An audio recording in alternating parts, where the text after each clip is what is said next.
Hello everyone, welcome back to the Velodrome. We are about to kick off session 3. The afternoon session here at the Grassroots Velodrome in Cambridge.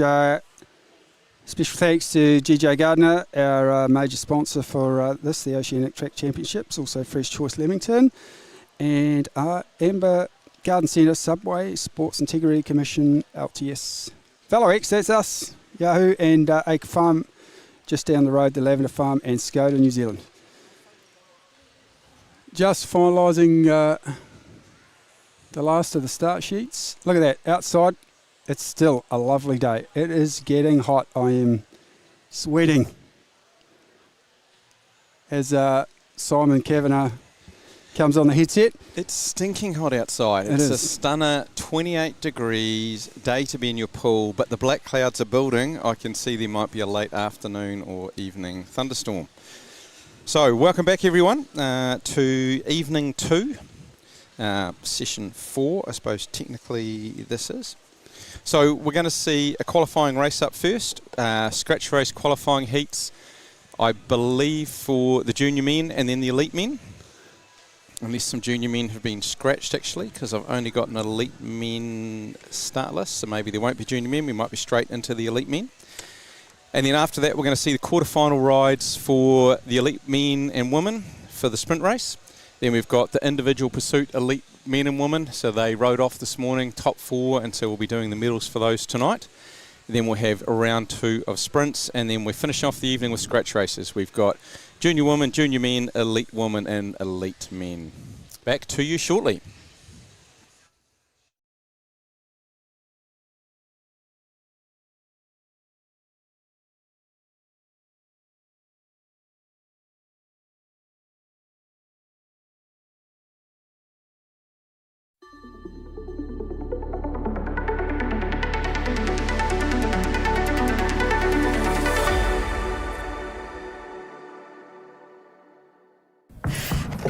Power to keep sport and recreation safe and fair is in all of us.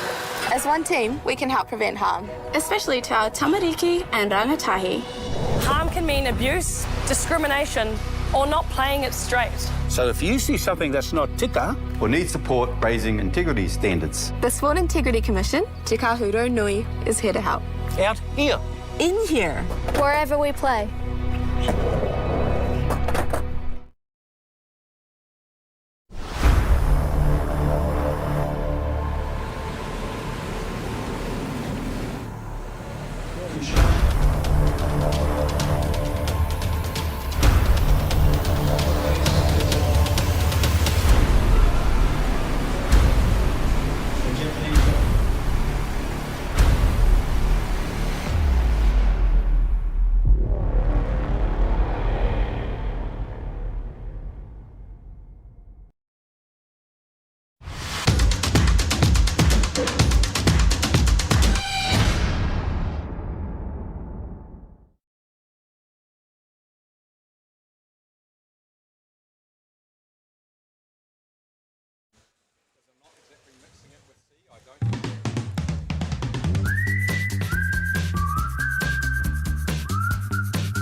Hey, welcome everyone. So look, want to shout out the sponsors for supporting this. So firstly, GJ Gardner Homes, local building company here, local franchise here in the Waikato in New Zealand, are the headline sponsor for the Oceania Track Cycling Championships. So thank you very much for their support and for Road Nationals. Other sponsors we've got, Amber Garden Centre, just across the road, have been a long time supporter of the cycling happening at the Velodrome. Acre Farm, LTS, the new frames and wheels for a velo bike. Fresh Choice Leamington, the supermarket over there. Again, they supported the National Road Championships as well as Oceania Track, so thank you to them. Waipa Council, Skoda cars need no introduction, a big supporter of cycling, and Subway. So starting off for today, we've got ourselves a couple of elite men's scratch races. These are qualifiers to get themselves to the main event tonight.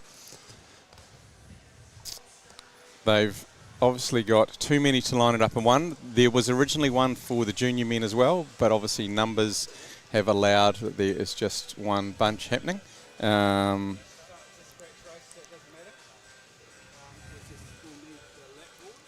Yeah, so just for those that may not aware, there is a track limit of riders that can be on the track at any one given time.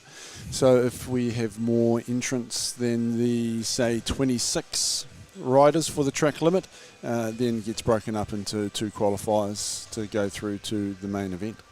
And when you see a full field out there, it is only logical. It does look bloody crazy when you've got sort of 24 riders out there. So up in this one, on the rail from Australia, Liam Walsh in white in the New Zealand kits there, Magnus Jamison. Behind him, just rolling in black, Edward Pawson. And behind him, Josh Duffy out of Australia. We're going to see Jack Gillingham come up. He's not there at the moment on the rail. And then in behind there, we've got Kyle Paris and Sterling Janelle, both in the Te Aomura kits.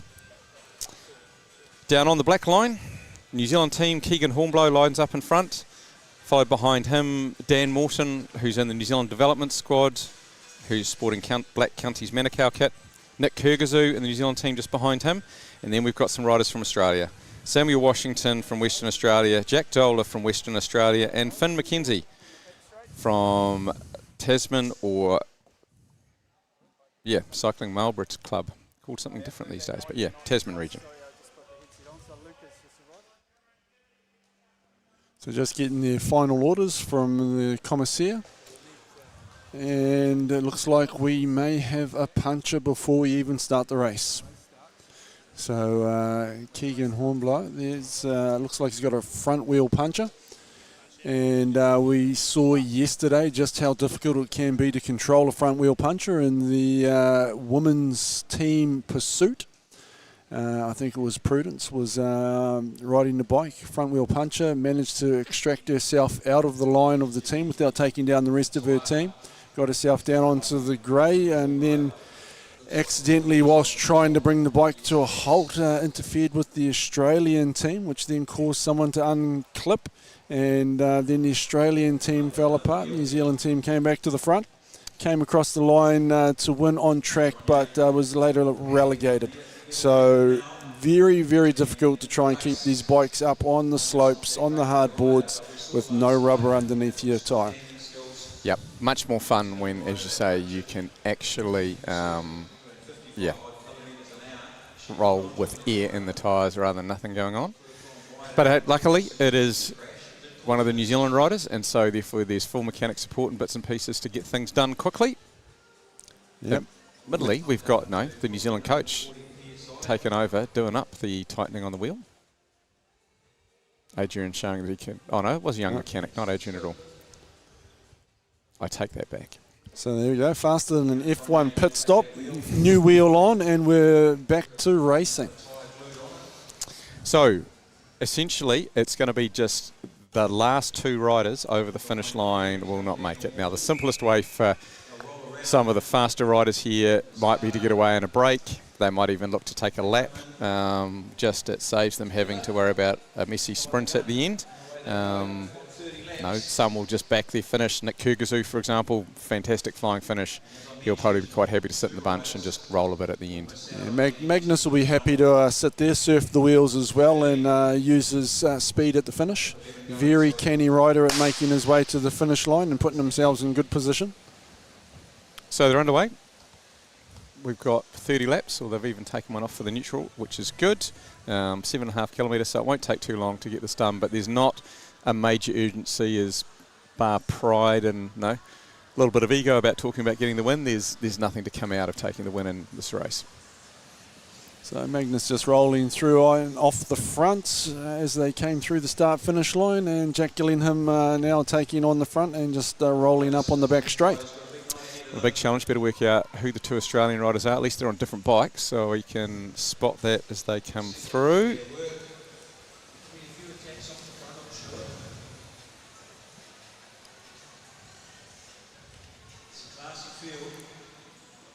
So Joshua Duffy, he's on the yellow logoed Argon.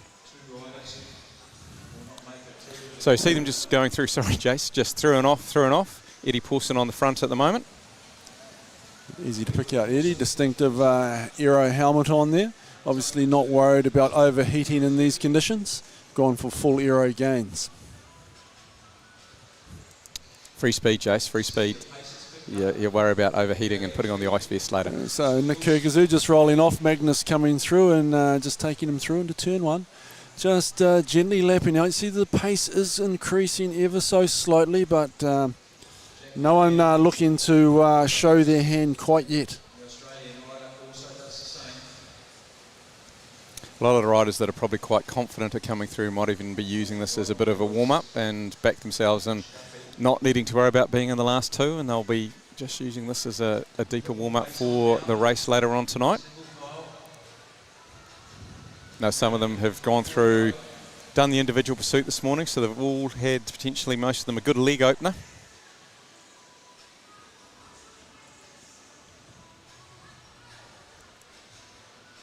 So just rolling around back onto the home straight.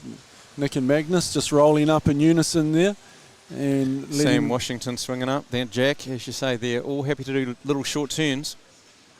Yeah, you see the pace slowly increasing again. Little split opening up, but that'll close down easy enough. Still in Janelle, just rolling up the track. Just coming up, first year in the elites. I mean, Kyle Paris coming through from the junior ranks. Yeah, both young men really enjoy their riding. Good to see them out here mixing it at this level. So as we're starting to get down 20 laps to go, you're starting to see a little bit of tactical posturing going on there. A few riders popping out mid-bunch and rolling through to the back, so they don't want to head through to the front and quite this early. Keegan Hornblow has basically rolled the longest turn we've seen thus far there. He certainly lifted the pace, rolled for a good lap and a half quite steadily. Jack seems keen to keep things moving, seeing what's going on. Kyle Paris off the front now, followed by the young rider from Tasman. And then we've got a procession of riders rolling up. Dan Morton says, let's keep this going. Drops back down into the sprinters lane, but only for a short period of time. Yep. Just trying to entice them to use up a bit of energy in their legs. Liam Walsh should have looked over his shoulder, then went, is there anyone behind me? Should I stretch this a bit?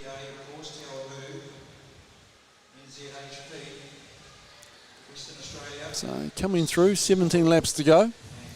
And so this is where some of the senior riders at the back, the Australian riders maybe won't know them as much, but it's, you know, some of the younger riders in here, as you say, Magnus in some senses is one of them, Kyle Paris, Sterling, potentially, I'm not sure about either of the young boys out of Western Australia, how old they are. This is where those in sort of the national teams don't want to be having to ride around them ideally later on.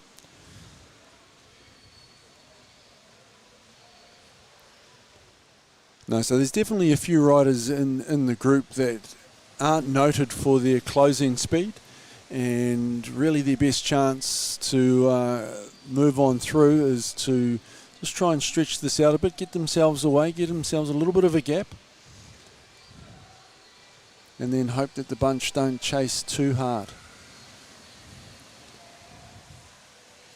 All back content just to be rolling off the front, not looking to pull too many turns. 14 laps to go. Yep, so just over half distance, and as you say now, we've gone from a few people looking to push, a few people are quite happy just to sit and see the pace come off a bit. Yeah, you know the pace is off when half the bunch are rolling around at the fence line.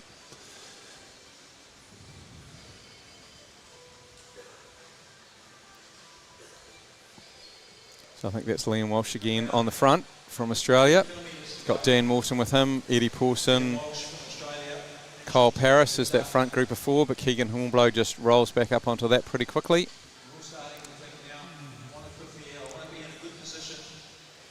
Keegan just putting the power down a little bit there, just picking up the pace, and you see everyone quickly looking to drop in the line so that they don't get left behind.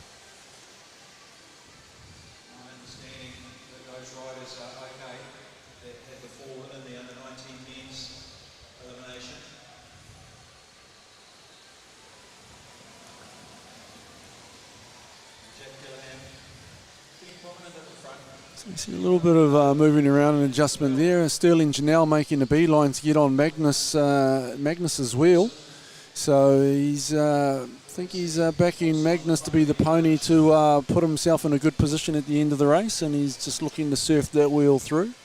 Magnus has always been smart tactically too, so potentially say maybe it's Sterling goes, right, if I just follow him, I'm not going to go too far wrong. No, Meanwhile, Eddie Pawson rolling off the front, going, okay, 8 laps to go, couple of kilometres, easy for a roadie. I'll just roll around without having to do anything special at the finish. So the bunch are all looking around at each other. No one actually wants to chase them, and no one wants to spend the ponies to try and bring them back to only get rolled by everyone else at the line. So this is a great move here by Ed. And Dan's going, well, I'll have a bit of that too. And Dan Morton breaking away from the bunch. So Eddie's probably only 100 metres off the back of the main bunch now, so he has made a lot of ground pretty quickly. But as Jason was saying, Dan Morton really pushing the pace a bit more now. Yeah, so that's Eddie on screen at the moment for you, having a look across at the track. Yeah, so Daniel's done Eddie no favours there, because now the pace is on in the bunch and they're starting to split up. And if they keep this rolling through, it won't take them long to roll Eddie in, although they may run out of laps with only 5 to go. So Eddie keeps checking. Where are they? He's really only got a kilometre to go. Eddie raced well at the Road Champs on the weekend. Can't remember exactly where he finished, but certainly well and truly in the top 10, probably in the top 5 if I loosely remember. He was pretty happy with that. Races in Italy in the winter and down here. So just under a half a lap Eddie's sitting on at the moment. He's just opening it back out again as the bunch sit up and have a look at each other. So I think it's Keegan Hornblow is the one still tapping a pace away on the front. Yeah, so Keegan will probably sit there for the rest. He's coming in, got 2.5 to go, so he'll be happy to sit on the front for that distance. And here we go, the Australians coming around to light it up. So that is Joshua Duffy, I think, in front. So Liam Walsh just rolling over top of Keegan there, and looks like might be Kirgy sitting hard on his wheel coming into. Yeah, Kirgy's keen to go right. Can I measure myself against Duffy for later? As I said, there's nothing important about it. Okay, so the 2 danger boys down the back. Finn McKenzie, unfortunately for Tasman, and Sterling Janelle will be the other one who will not go through to race tonight. So nice gutsy performance there. Ed saw the bunch slow up, tried his arm, pushed himself out there, rode a nice steady tempo, didn't try and excel too much, and stayed away from the bunch to get the win. Well done, Ed Pawson. So we'll see them all right at the end of the night. That will be the final race of the evening. Will be the Elite Men's Scratch race. So we'll get the B heat up shortly.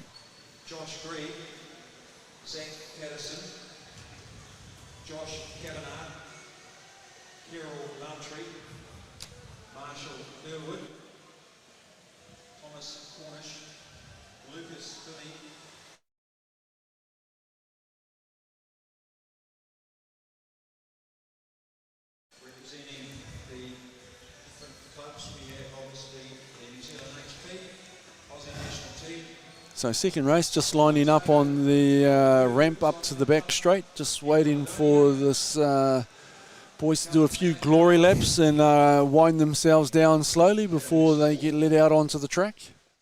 Yeah, sometimes you see the commissaires do a hard stand in front of them and go, right, all come off here, but we haven't really seen that. Okay, so we're going to see them line up on the rail. From New Zealand, Tom Sexton. From Australia, Rowan Hayden-Smith will be behind him. This is on the rail. Then from the New Zealand team, George Jackson. Cycling Otago, Joshua Grieve. 2 riders from Te Awamutu Sports, Zach Patterson and Joshua Kavanagh.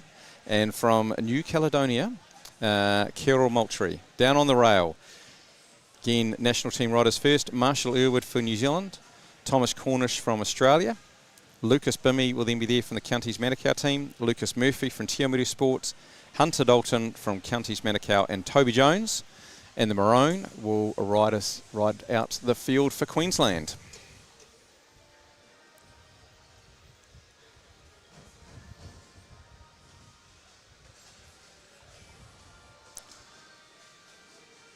So I would expect similar, the national jerseys to go through, and some of the younger New Zealand riders and probably Kirill Moultrie. They'll be the less experienced and potentially fit riders that will need to be doing a little bit more to get themselves through.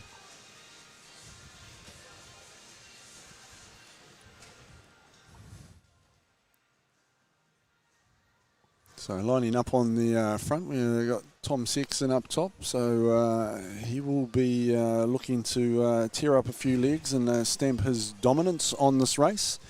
And young Marshall Irwood down the bottom, who is, again, much like Magnus, very canny at finding his way to the line and got a great turn of speed.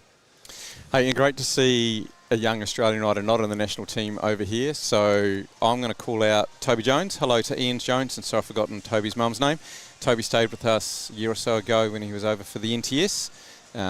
Went through to Junior Track Worlds, and so great to see him back racing. I think he had a crash and broke, I can't remember if it was an arm or a collarbone, but has been back on the bike for a couple of months, building some form back. So across the line, the gun goes, and Tom Sexton leading them through, just rolls up. And the 2 Aussie national riders just coming through, and also short turns on the front. Very relaxed start to this race, maybe even a little slower than the first. Yep, maybe again just using it as an easy warm-up.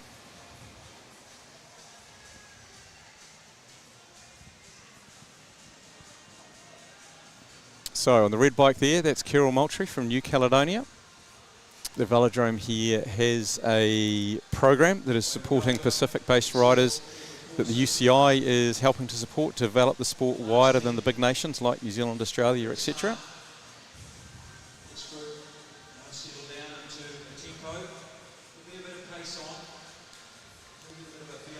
So just rolling through, and riders just happy to lap out and drift through to the back.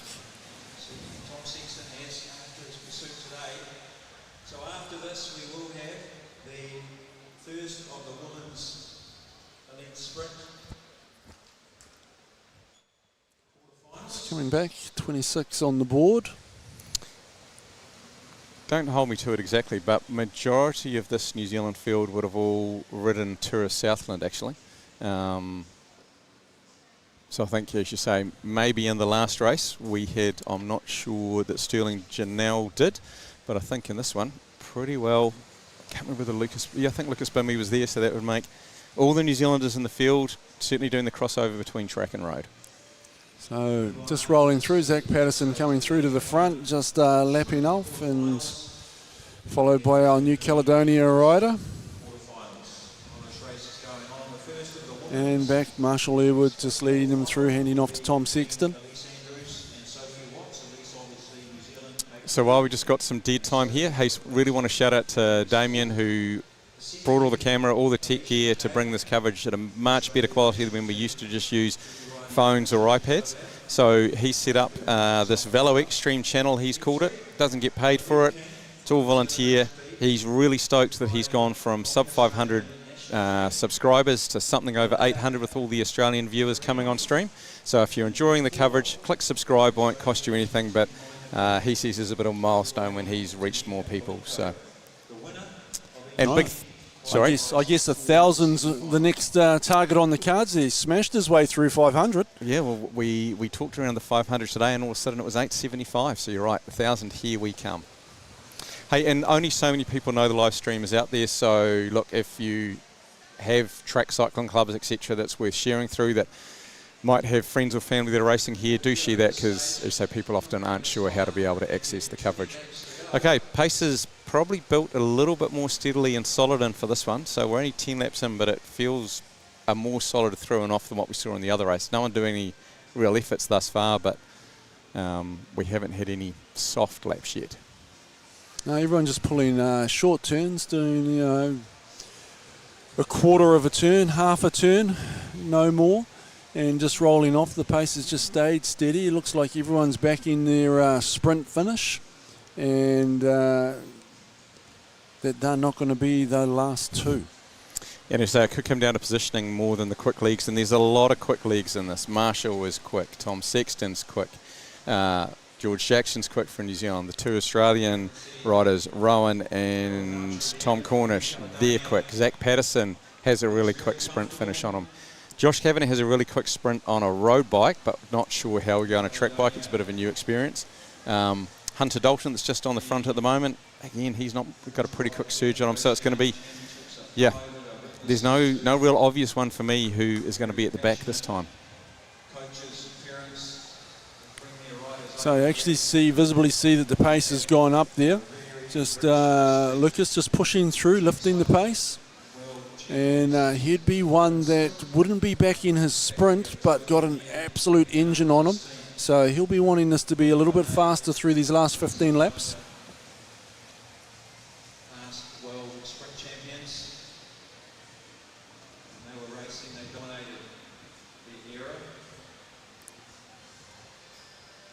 So field just starting to break up a little bit. Yeah, got to the halfway mark and certainly seeing, riders happy to skip turns, sit out, sit high, all sorts of things starting to happen a bit more now. So Toby on the front, just looking to drag them through turns 3 and 4. He swings up.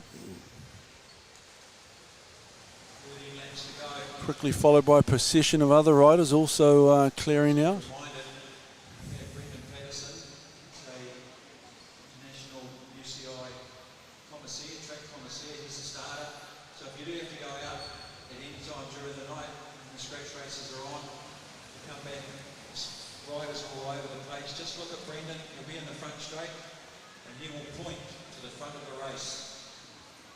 Here we go.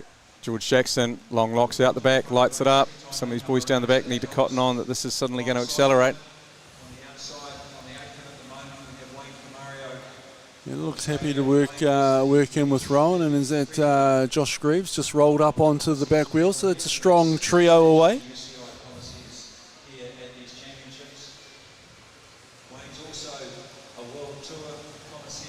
So it's Rowan, Hayden Smith, if you're trying to pick out who it is on the Australian shirt. So really, really strong there. Toby Jones from Queensland, he's on the front, closing it back down now. Rowan's having a little glance back, seeing the bunch starting to come through and catch the group. He's decided to go back. It's leaving us with two riders out front. George and Josh just looking to carry this on. Although Josh having a second thought, and now he's back in. He's all in. We might as well carry on. Only 8 laps to go, 2K. Just under a straight that they've got opened up here at the moment. So, and the bunch are looking around at each other again, not wanting to chase down the breakaway. Yeah, so these two have timed that move nicely. George almost clicks Joshua as he's coming up. But anyway, too much skill for that. So, look, George is obviously national team rider, much stronger than young Joshua. I'm sure he'd probably happy Semi to tow Josh and get help when he can. Yeah, it may have been a quick discussion there. Come on, George. I'll pull 1 lap to your 2. And there we go. George pulls 2 laps. Swings off. Josh comes through. So the bunch is just happy to leave them go away, and I think this may be the winning of our race. Yep, they're going to get close to taking the lap. They'll be able to come up in the draft and just sit there and not do too much work and go, right, that's us through without any problems. Whereas in the bunch, there's still 2 guys, who knows who, that are in danger mode. So George just leading Josh through. They've got 3 to go. The bunch still need to come through and get that 3 to go. And they're just closing up on the back to make the catch. So we'll see whether they decide to sit off or actually join the group. So Tom just winding up the top, and he's looking to come in hot with 2 to go. And you see him string out the field as everyone's trying to get to that wheel. Swings up again, dives back down again. And there's the bell for George and Josh as they come through, and they'll cruise through to a victory. I assume that the Josh will just sit behind George. And our danger riders down the back. Toby Jones is coming around Luke. Josh Kavanagh definitely in danger zone. Toby or Lucas Murphy. Looking like it's going to be Lucas Murphy.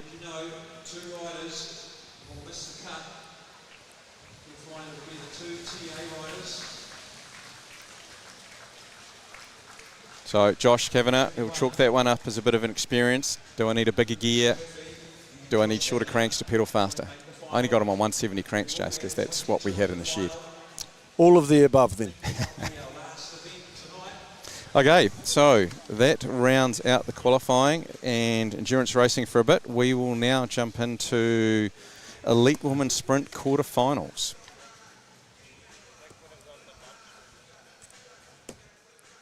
So we'll just see them get these riders off the track, and then we will be up.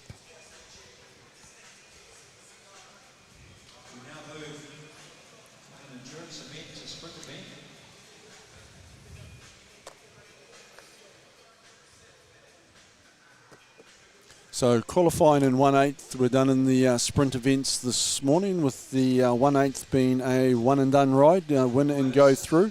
So now we're into the corners, we're moving into the best of 3. So we will see at least 2 rides between the athletes.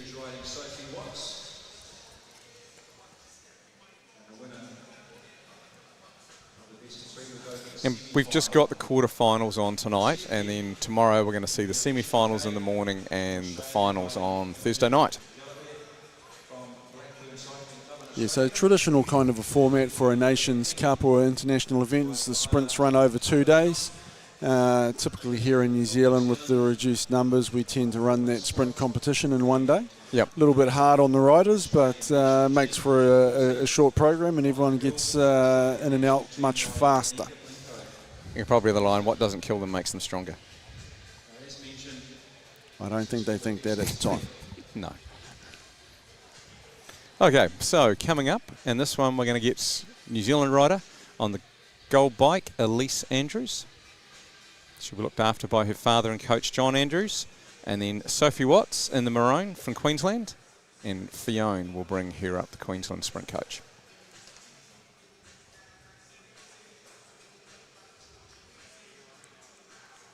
So like previous formats, our top qualifier gets seeded against the lowest qualifier in the quarterfinals as it happens to be. So Elise will be confident that she'll be able to get this done. But Sophie will be looking to get an upset. Yeah. So Finn being a Kiwi boy who was in the New Zealand system for a few years as a coach, he'll know Elise very well and how she rides. And he would have imparted all that knowledge to Sophie. And now let's see if she can go out and execute. Doesn't make it any easier when you're riding against somebody on a gold bike, because they've been world, obviously not world champion at the moment, but they've been Olympic champion. So yeah, double Olympic champion. And that's going to make your knees knock against your frame there with a little bit of nerves for sure. So just rolling around, no need to check that they're going quicker than walking pace for the first half lap, at least not mucking around. Yep. Just both kind of mid-track. Sophie looking to gain some height and move up, get on even terms, at least down to the bottom of the track.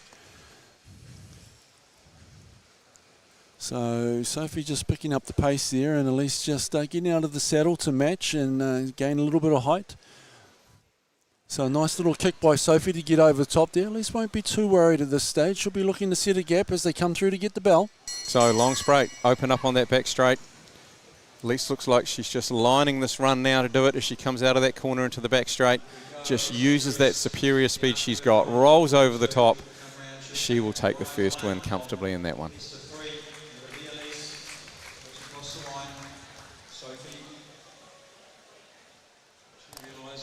Yeah, nothing wrong probably tactically by Sophie there, just Elise ran at her wheel beautifully and just too much speed difference.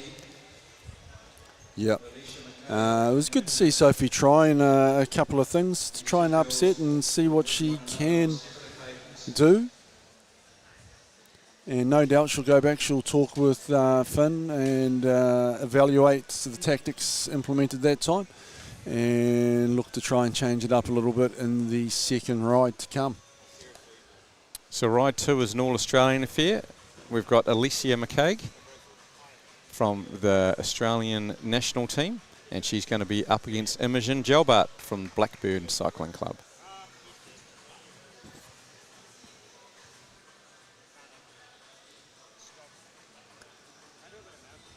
So again, you've got a rider rolling out in the national kit, so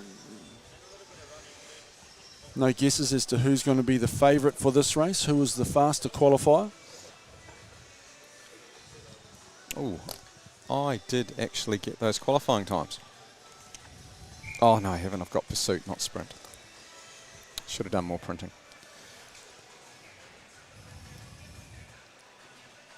So rolling away, Elisa just leading out, keeping a watchful eye over her right-hand shoulder.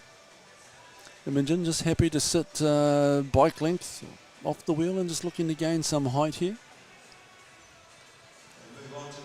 Something I remember at the C2 meet here pre-Christmas is the Australian sprinters, particularly the Australian women, I remember seeing her do this then, were incredibly good at just riding around the track but looking backwards the entire time. Very good skill. Yeah, it takes a lot of confidence, a lot of time on the track to feel where you are on the track because you're not looking forward. Feel when the corner's coming up and just see them starting to progress the pace now as we come in to get the bell. So Alicia hasn't opened up the sprint proper yet. She's just excelling just enough to hold Imogen behind her and we're looking for a second kick in the back straight. Imogen's trying to pull up onto her hip to get into outside. She's now just dropped in behind. She's not going to be able to make the pass. Alicia will get the first win, first green dot against her name. And the best of 3.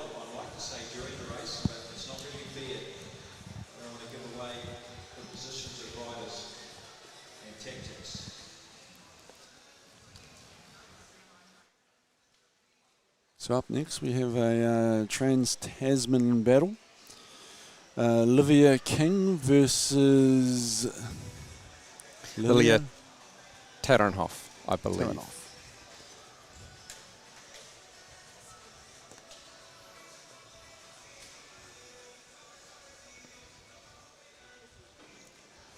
So as we move through these races, the time gap between riders will get closer and closer. I think from memory, Liv was our 3rd top qualifier this morning in the flying. So this racing should get a lot closer, a lot tougher, and a lot more exciting.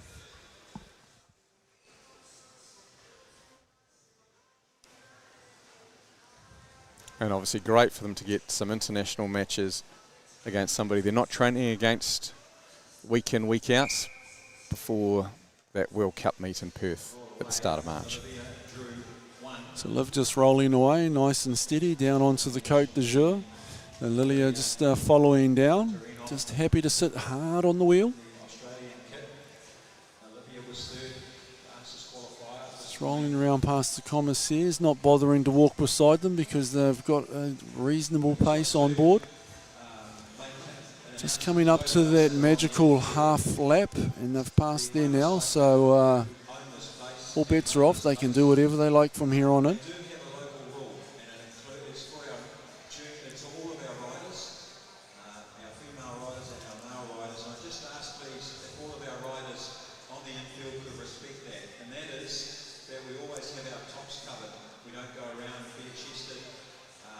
So Liv just riding along, keeping it slow, having a look back. A little feint there from Lilia, just prompting a response from Liv. She's had to pick up the pace to cover that.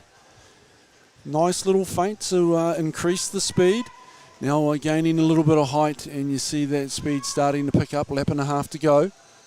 He's been quite late picking up the speed in this one. Yeah, Liv will need to stretch this out a bit because Lily is carrying a lot of height here and a lot of speed off that banking. So Liv looks like she's really keen to control that line, but the Australian rider just rolls over here with speed, which wasn't what Liv was planning on. So yeah, Liv's pulled pin already and set up.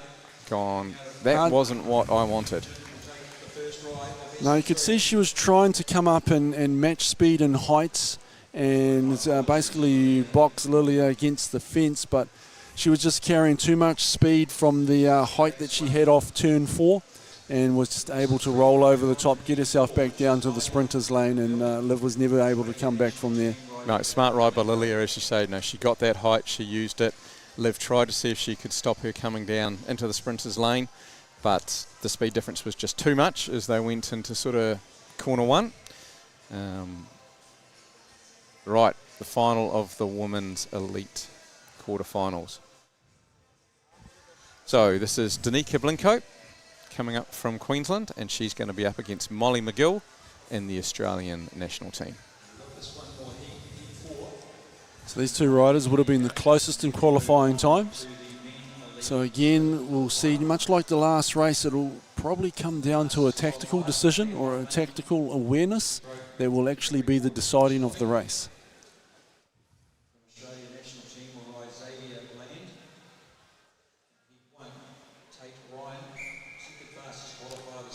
So Danica just leading away. Molly just rolling down in behind, staying tight on the wheel onto the Côte d'Azur. So we've got quite a slow start to this one here. So Danica will need to pick up that pace a little bit here, or else the commissaires will blow this up. We need to be faster than walking pace for the first half lap. So both commissaires here having a close look at this. And it's got to be on the borderline here, especially as they start to slow up even more heading into that halfway mark. It sure is slow. But probably just enough by the looks. Got past the red line. Yeah. Brendan was just about to get his gun out and fire it off to call it as they went past the half mark. So they're safe now. Oh, Danica coming in, showing nice skills, going into a track stand. Molly's not in a good spot to match that, and she's just got herself under, but wheel up. Only allowed to stand there for 30 seconds. And then the commissaire will ask them to move on. So as they go to roll away here, I'd say Molly's going to have to come through and take the front.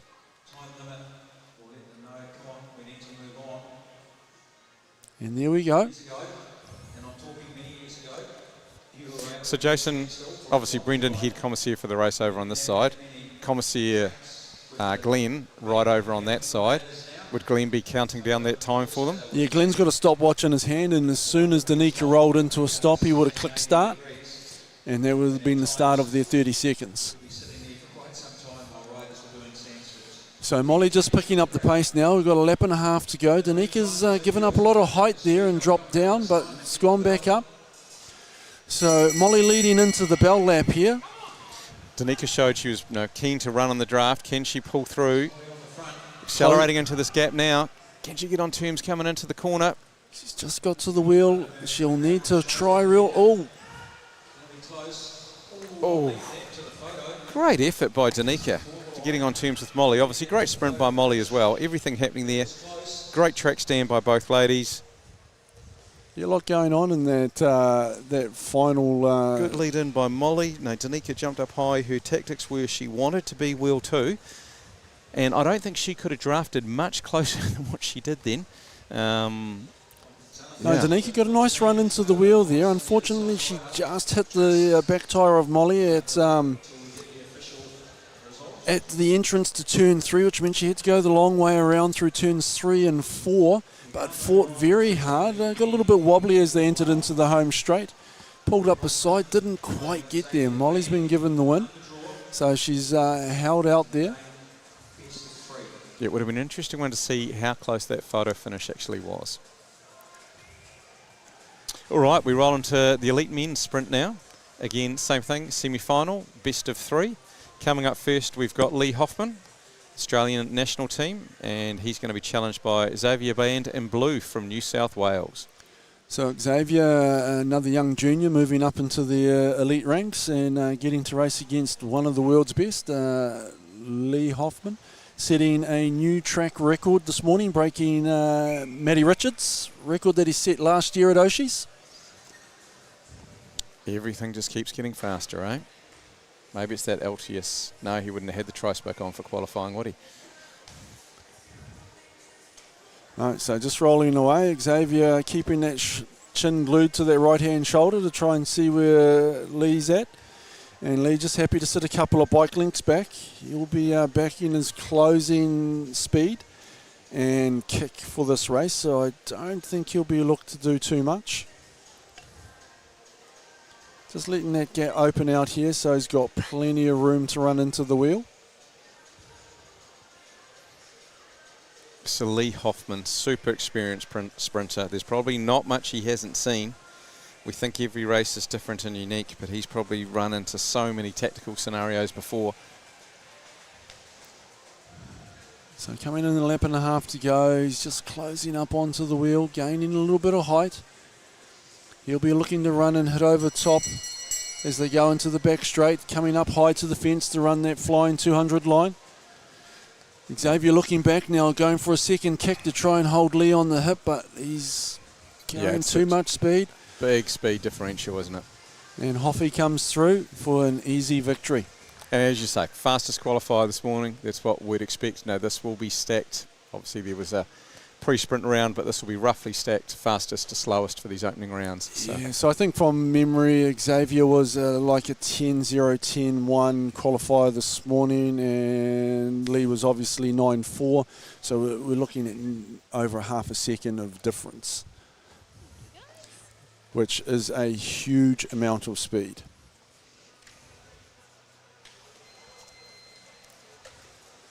Now, this one should be a real interesting battle.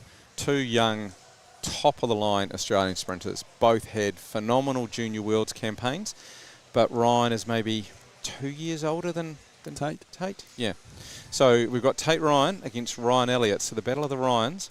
So Ryan Elliot, Australian national team in white, and Tate Ryan in the South Australian Sports red kit. And he is going to lead us away by the looks. Yeah. And polar opposites, I suppose, in terms of the type of rider. So Ryan Elliot being the starter for the Australian team, and Tate Ryan being a third wheel rider. So Ryan very explosive, fast excel.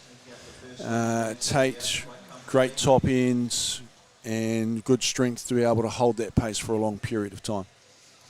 So then tactically, do you suspect if you're Tate, you don't want to leave it to Elliot to do a kick and jump you'd want to build that pace up a lot more at some point before it gets to sprint time? Yeah, Ryan Elliot, he'll be hoping for a short, fast sprint, and Tate will be looking to gradually increase that pace and use that speed and speed endurance that he has over the top of Ryan.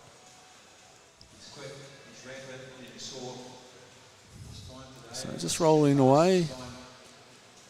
Gaining a little bit of height as they head into turn 3, and at this speed they'll drop back down to the Côte d'Azur because they will not be able to maintain their bikes up on the gradient of the bends. Picking up a bit of pace now. So Tate will be quite happy just to keep excelling this from here on in. Just a gradual build. Ryan Elliot moving around, keeping him guessing, moving up and down, but as you say, speed just increasing quickly by both young men. Ryan's got a bit of height of him at the moment, but Tate's got plenty of speed. So Tate's just looking back, drawing him back up onto the hip there, and now it's becoming a horsepower race down the back. Ryan's getting up there, he's getting his elbows. Even. Look at these two racing down. Ryan's going to get it using the outside of the corner. Bit of a lunge at the line, not much in it. Great sprint. It's going to be an interesting second battle as well. Great ride by both riders there. Ryan Elliot working really hard on the outside through 3 and 4. Just getting his shoulders up, getting his elbows in front and getting that roll off turn 4, which was just enough to, I would say, a quarter of a wheel.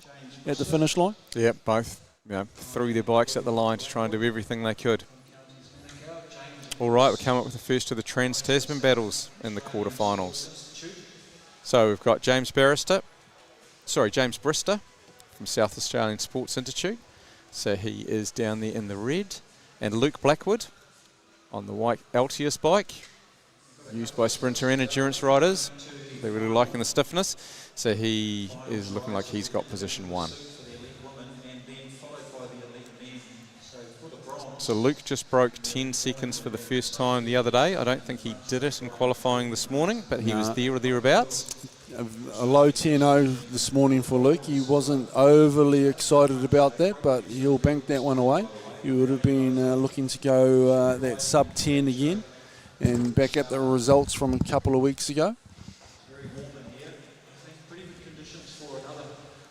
Just waiting for James to come up, and then we will get the action underway. So James comes through. I think he qualified roughly about a 9.8 this morning. Somewhere around there, 9.7, 9.8. So while on paper a little bit of a difference between him and Luke, Luke is actually a faster rider than his qualifying time suggests. So Luke just leading away. James happy to let him roll out and open up a gap of a couple of bike links. So we might get another exciting match as close as that last one.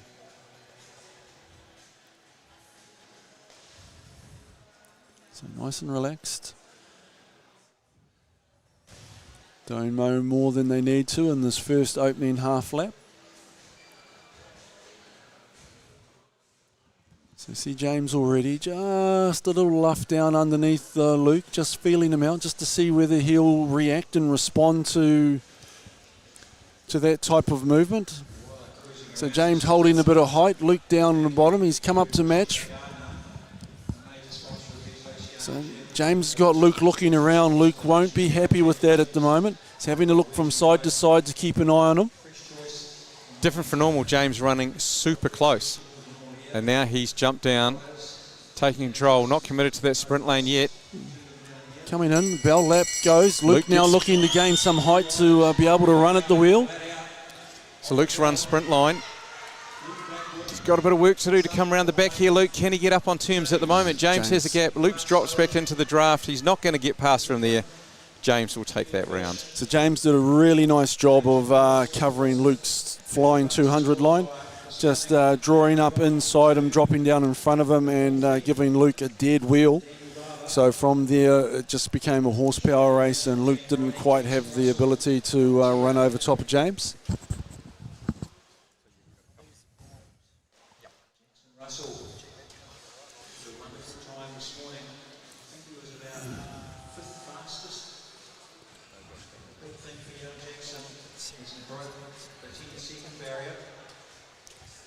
So another Trans-Tasman rival here for our last race. So we have young Jackson Russell up against Daniel Barber.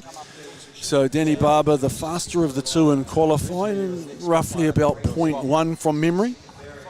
It appears that he's drawn 2 and Jackson's at 1. Yeah, that'll be good to bring you in on that. So Danny Barber, part of the Australian national team. Wearing the Australian national colours, and Jackson Russell lining up in the TA kit, part of the New Zealand development squad. And Jackson's been having a great comp. He, in team sprint yesterday, went clearly under 18 seconds for 3 start laps in a row, so it's great by him. And then he topped it off today. Young man broke 10 seconds for the Flying 200 for the first time. So he has brought some speed into the comp, rolling lots of personal bests for him, which is fantastic. And so I suppose if we talk about the athletes themselves, you can see a definite size difference in stature. So there's more than one way to generate speed. So Danny Barber, much bigger, much stronger rider. Jackson, smaller, still got great power to weight ratio, but a cadence that will go through the roof like the Roadrunner. See the little buzz going.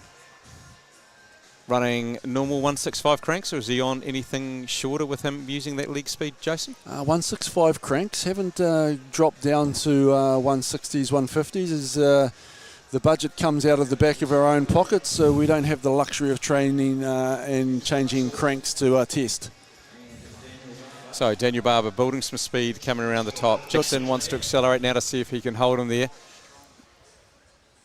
So now Jackson can have a second go at this, going right. Okay, so Daniel's got the front. So looking to gain some height and try and run at the wheel there, Jackson. But Dan Barber just excelling. He'll have to work hard to even get back to the wheel.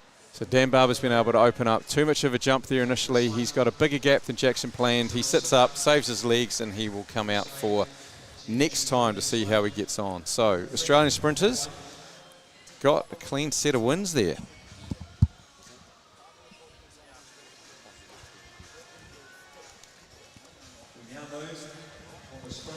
So Jackson not really recognising the speed and height that Danny was carrying through turns 2 and 3 there. May have been seduced in by the slow cadence that Danny was pedalling at, because he's running a much larger gear. And by the time Jackson tried to jump, Danny was travelling about 5k an hour faster, easily rolled over to take control of the front. And then after that, it was hard work for Jackson to come back from there.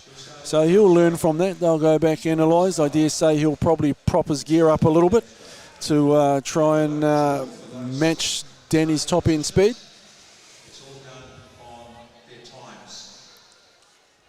And so that's the end of our quarterfinal elite sprints for men and women. And we'll jump into, we're going to see individual pursuit finals now. For the women first and the men, bronze and gold finals for both. And we'll do a little bit of commentary swap. We will chuck Mike Davis into the mix. Yeah, 100%. Mike, well-known endurance coach around these parts in New Zealand, and probably known by many over in Australia as well. Very big on his team pursuit, but also IPs, working with a lot of our development riders and bringing them through into those elite ranks. Welcome, Mike. Hey, Jace. How are you? I'm a bit hoarse, mate, from calling numbers all yesterday and today. Yeah, we appreciated the volume that you were yelling into those numbers, so we could hear those lap times from up here, and Tim Castle taught me well, and we could relate those back to the viewers, and be able to give some rough speeds based off the times that you were giving us. The 4K pursuit is a brutal event, isn't it? Like, it's to not die in that last K just takes such a huge amount of, I guess, volume on the road to get your body to be able to adapt to those speeds that they're going now. You know, they're well over 60k an hour, aren't they? Yeah. The guys, the girls are the same. Most of the girls, I'm sure we'll hear, are possibly going to be doing 5.0s, 5.1s. Yeah. 5.5s. So, you know, a 15-second lap is 60k an hour, isn't it? So, brutal race.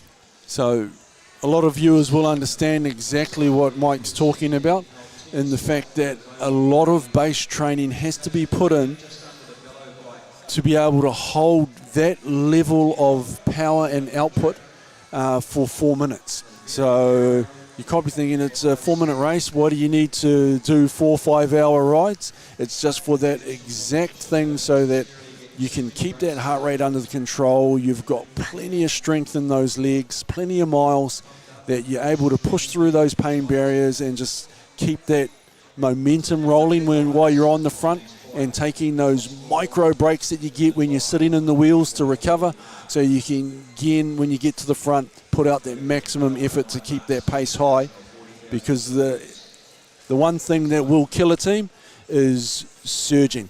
Pace going up, pace going down, pace going up, pace going down. It's an absolute leg killer.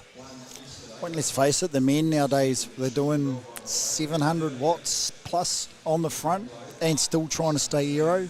You know, nowadays these guys have got to try and recover at 400 watts, 450 watts in the wheels, you know. So Yeah, and for those of us who have been out road riding on the road, some of us are struggling to hold 450 watts regardless, let alone trying to recover.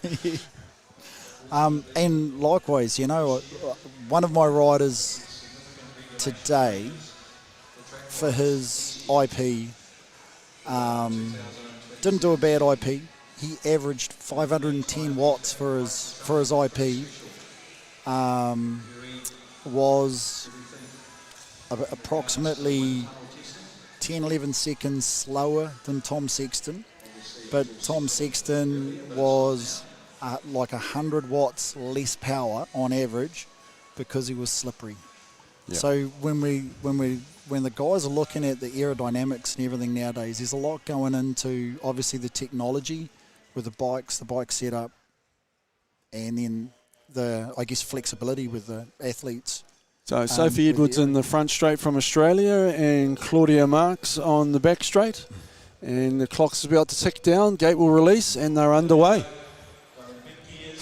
Oh, so very slow start on the back straight there from Claudia.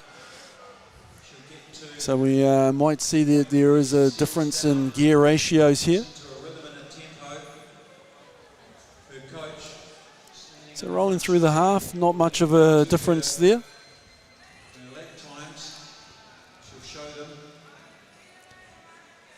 So Claudia just up 0.2. Early days, they'll just be looking to settle in, recover from that start, and then really get into their work. Yeah, the finals are quite different, aren't they? They might go out, ride the first 6 laps to a planned tempo or lap time, and then they'll ride against the rider on the other side. And their coach will often walk the line to show them whether they're up or down. So the Aussie coaches here, they're just standing on the pursuit line at the halfway mark of the thing. Both have iPads with them or tablets, and showing the riders the time instead of yelling them out. So they're not doing us any favours. We don't know what their lap times are at the moment. So Sophie up just on half a second over Claudia.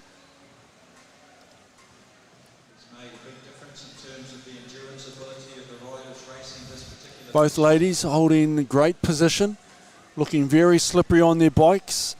Head, shoulders hunched in together, face right down close to their hands, trying to form one kind of aero pockets for the wind to go around rather than travel through.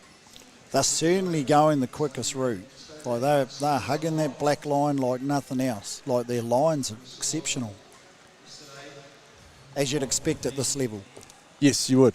But incredibly difficult to do. If you ever tried to ride around on the track and just hold the black line on a bunch bike, you'll see yourself wobbling up and down, and then you bury your head down between your hands so you can only see about a metre in front of your wheel, and try and do that same thing. It's a completely different experience. Just rolling through, we've got 7 on the board for the riders to go. Yeah, 0.7 difference. They have noticed between the two sides, you'll notice there's a little bit of difference between the two sides. It'll fluctuate by about 0.2 at times. So it was 0.7, now it's 0.59. So Sophie will be happy with how she's going along. Little shuffle on the seat there as she starts to enter into that pain locker as they're getting towards that last kilometre.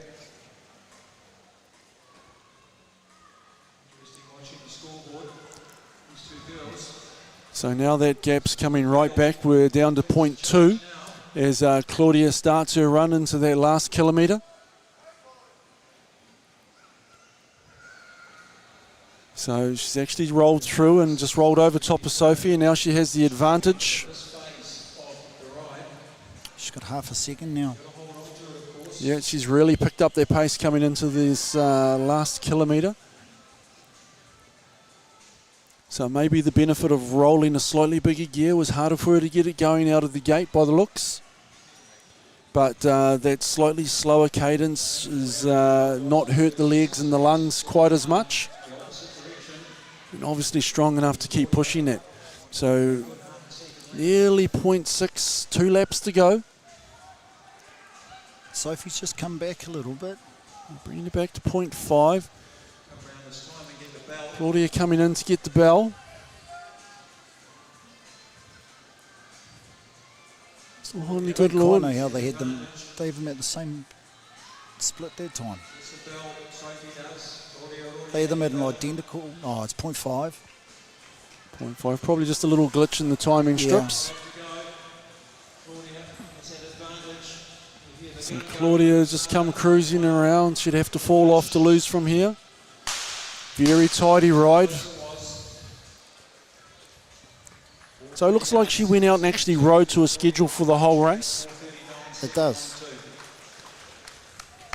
And if you're going to appreciate how you're talking about an athlete's engine, they have to do this twice in a day. Like, it's a horrible thing to do one. And these guys have to turn around, recover within a couple of hours, turn back up in the evening, and do it all again. Yeah, because right about now their lactate levels are through the roof. Their legs are screaming at them, their lungs are screaming at them. And that would have been the same this morning, and then they've just got to trust in their processes, go through their warm downs, try and flush that bad juju out of the legs, and get some good fuel on board and prep themselves ready to come back and do it again tonight. So moving on to the gold ride now, all New Zealand affair. So Bryony will be the favourite going into this race. She's well known around the world as a high class pursuiter. She's certainly for the last 3-4 years been one of the best pursuiters on the planet, and one of the only females to have gone under 320 for the 3K. Now that they're going 4K, it'll be interesting to see how she's able to stretch that out. But she loves herding. It's really the only way you can describe, right? And both of them won bronzes at the last World Championships. Yes. So Bronny in the points race, Prue in the scratch. So Prue a little bit younger, coming up through the ranks, and has worked her way from Junior Worlds through into the elite squad. So both ladies away. Just looking to build into their work.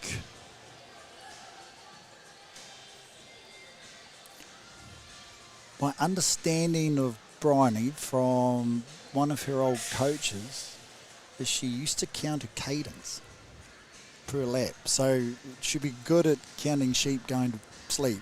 Stuff like that. Like, to be able to be that disciplined, to know your cadence on the gear you're pushing, it's quite incredible. May also be a little bit of a mind trick to keep the mind off the pain in the legs. Yeah. Just count the number of pedal strokes. So Bryony getting out to a nice healthy little lead. We're up to a 0.7 gap at the moment, but it's very early days.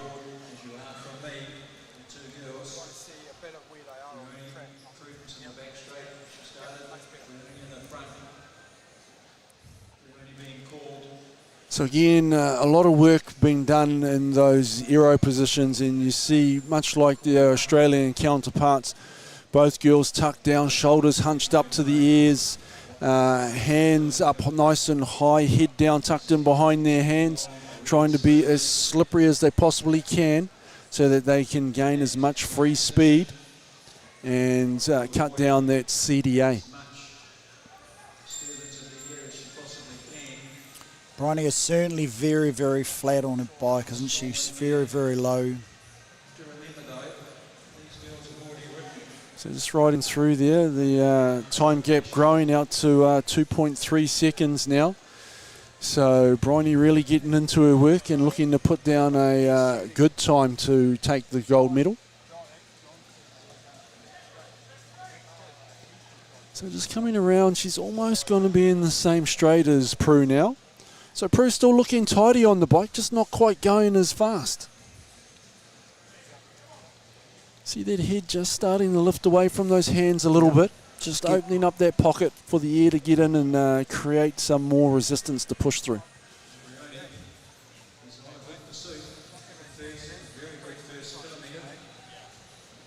So 4.1 now, the gap growing.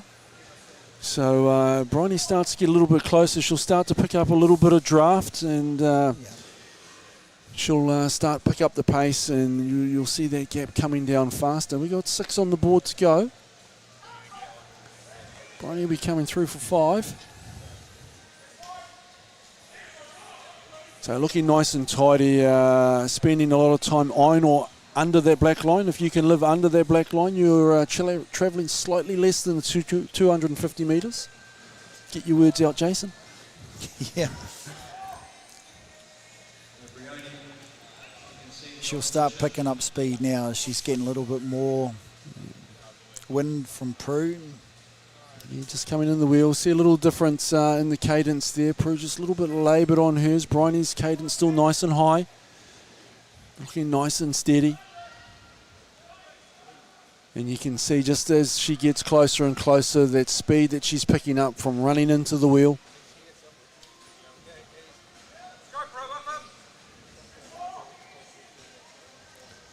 So coming up, commissaires will blow the gun for the catch. And it's whether Bryony will carry on and whether she goes for a time or she's happy just to get the gold. No, she's carrying on. So she's just looking to establish a time. Effectively, for you to be able to do this, you need to approach the commissaires prior to let them know, and then they have to allow you to do it. So she obviously wants to set a record or go for a record of sorts. Yeah, there would have been a discussion with her coaches. She's obviously ridden well this morning, recovered well, come back to this evening and said, yep, let's go for a time, not just the win. 4:27, it's a good time.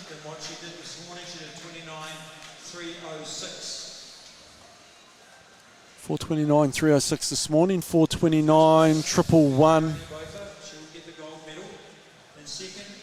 So that is a new track record for Bryony set here today. Previous track record was 4:29.306, which she set this morning. And she's gone and broken her own record with that 4:29.111. So great ride there. No wonder she hauled Prue in. She's absolutely on fire, carrying some great form.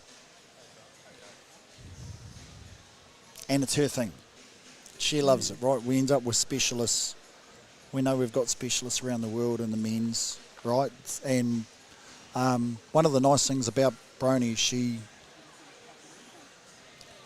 now become, or turned herself into a very good bunch racer as well, hasn't she? You know? Yes. In her earlier days, she didn't focus quite so much on her bunch racing, but nowadays she's doing very well. And as things have changed, whether you're male or female, you need, if you want to go to the Olympics, you need to be a good Maddo rider, don't you, Simon? We've now got Simon with us. She's got to be able to be strong enough to throw slingshots and stay out there doing lots of work. And handle a bike. Yeah. So bronze, we've got Keegan Hornblow and George Jackson.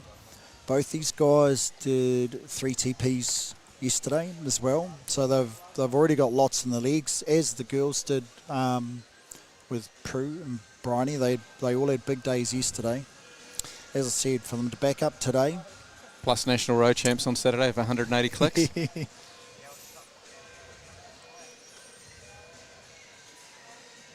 So we've got George Jackson on the left camera, Keegan Hornblow on the right camera as you're looking at things. This is the one time that George tucks his hair into the helmet, and you can't spot him by his flowing locks. One of the nice things, George is a big tall fella, and Keegan is compact.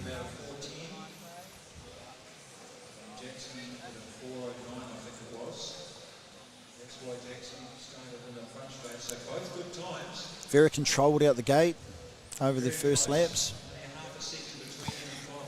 Why is that important? At the end of the day, you can charge off. Can't you just go for that big lead attack in the beginning? You don't want to lactate too early. You know, if we go out too hard and it affects your breathing, like these guys will be concentrating on their breathing real hard over the first 4 laps. Trying to stay as relaxed as possible, nice and free. So obviously teammates, riding as competitors here at the moment, riding for the bronze medal at the Oceania Champs. George obviously qualified fastest because he started on this straight, but is that the way it sort of played out in the last 12 months, or is it? Keegan's been an exceptional addition to the men's elite squad over the last couple of years. He's been, a couple of years ago he was a bolter, now he's mainstay, you know, he's really in the engine room. And is asked to do a lot of work when it comes to their TPs. Phenomenal bike rider. So George is going good. He's got good legs here. He had a 107 for his first kilo, which is good. Quick kilo. Yeah. For a 4K.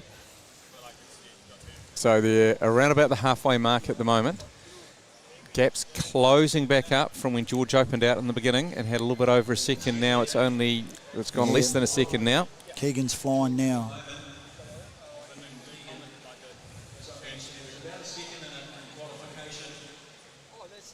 So we've got the A team calling. Anna's calling George on the front straight. I think that's Adrian calling Keegan on the back straight.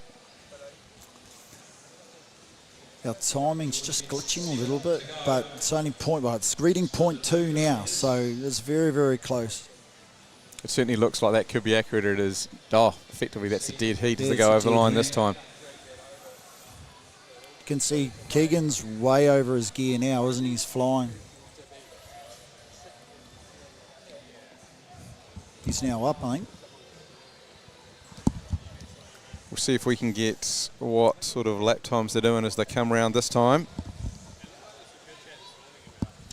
5.4, I think I heard there. Just fractionally under 60k an hour.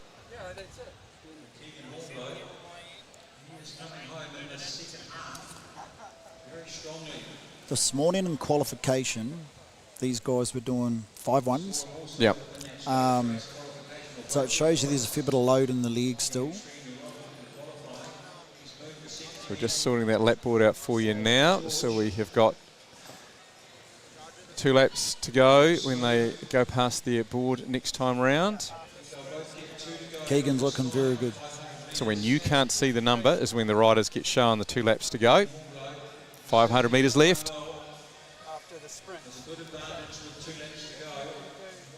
So yeah, timing's still glitching, but we'll give you possibly almost 2 seconds. Keegan is in front of George right now. There you go, 1.7, wasn't far off.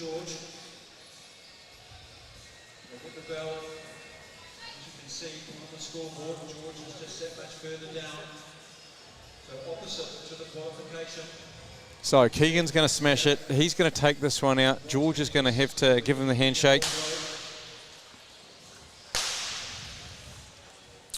4.11.8, I think. Did they qualify around 4.10 this morning? When I tried to pull it up, it wouldn't open when I was at work. I could get the women's one up, but not the men's. So just on 2 seconds there, Keegan Hornblow will take the bronze medal. George just missing out. He gave it a super surge, was up early on, really took it to Keegan, but Keegan was able to come back at the end.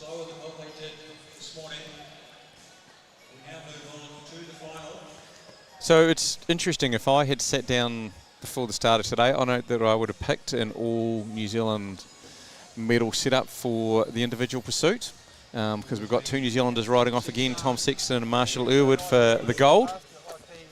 It's not often that you see, it's almost the reverse of what we're seeing in the sprint, where we're seeing a lot of Australians. No, and the male sprinter dominate the New Zealanders. We've now got the old dog and the young dog in our TP team going at each other. I know Tom this morning, so after his TPs yesterday, he's effectively running his TP gear. I believe he kept 118 inches on. Man, it's massive gear. It's a big gear, yeah. So he's just going to roll it and be as smooth as you can. If you watch Tom, he's beautiful, smooth peddler. So Marshall Young Dog is 19, I think. I think he'll be 20 now. 20 now? But he's What's young. Tom? He's very young. He's going to be 27. It's not a woman, so we can speculate about his age yeah, and not get in we'll trouble. say 27. And probably an extra 150,000 Ks in the legs. Yes, that is say that. So those extra sort of 7 years of riding being able to add to that strength. Absolutely, in particular with recovery. So Tom Sexton is on the left, Marshall Earwood on the right, as you're looking at your screens. Marshall's very, very talented young bike rider. Nice guy, loves his bike racing.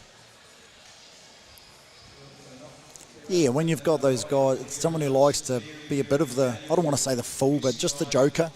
You know, he's got a good sense of humour. Tom's gone out quick. Brings good. Yeah, you're saying he's on a big gear, but he's got it up and rolling reasonably quickly.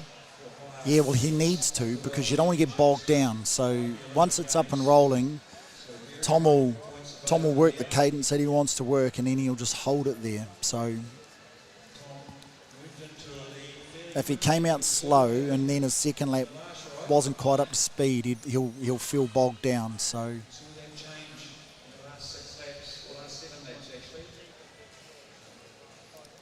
just can see Marshall coming past us now, so they're going to come round to complete that first kilometre, both riders. Tom just on 1.6 seconds up at the moment over Marshall Earwood. Both riders running super lines, not doing another millimetre more than they have to around the track, just hugging that black line on the corners. That's right, it's a beautiful thing to see, isn't it?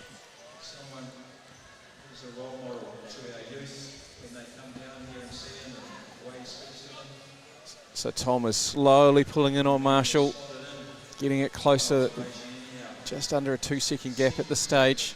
Just gradually each lap just gets a little bit more and a little bit more ahead. But we saw that with George in the last one, and then Keegan came back at him, so it's not over till it's over. We did. I think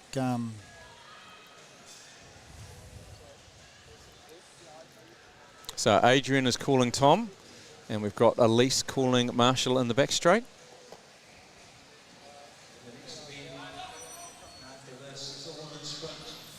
the gap's just holding now, so they're obviously both comfortable with the lap times that they're doing.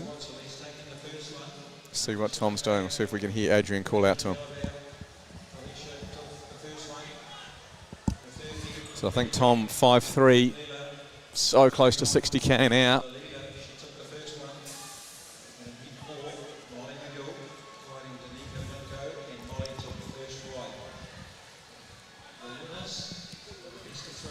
So both looking super stable, holding those aero positions. No real rocking going on at this point, with just over a kilometre to go. The incredible thing about this is, so he's calling his last 2 laps I've heard are both 5.0s. So could he be going for the national record that Aaron Gates got? Can he get close to that? I think he would like to. I think with his performance this morning, he'll definitely think it's a possibility.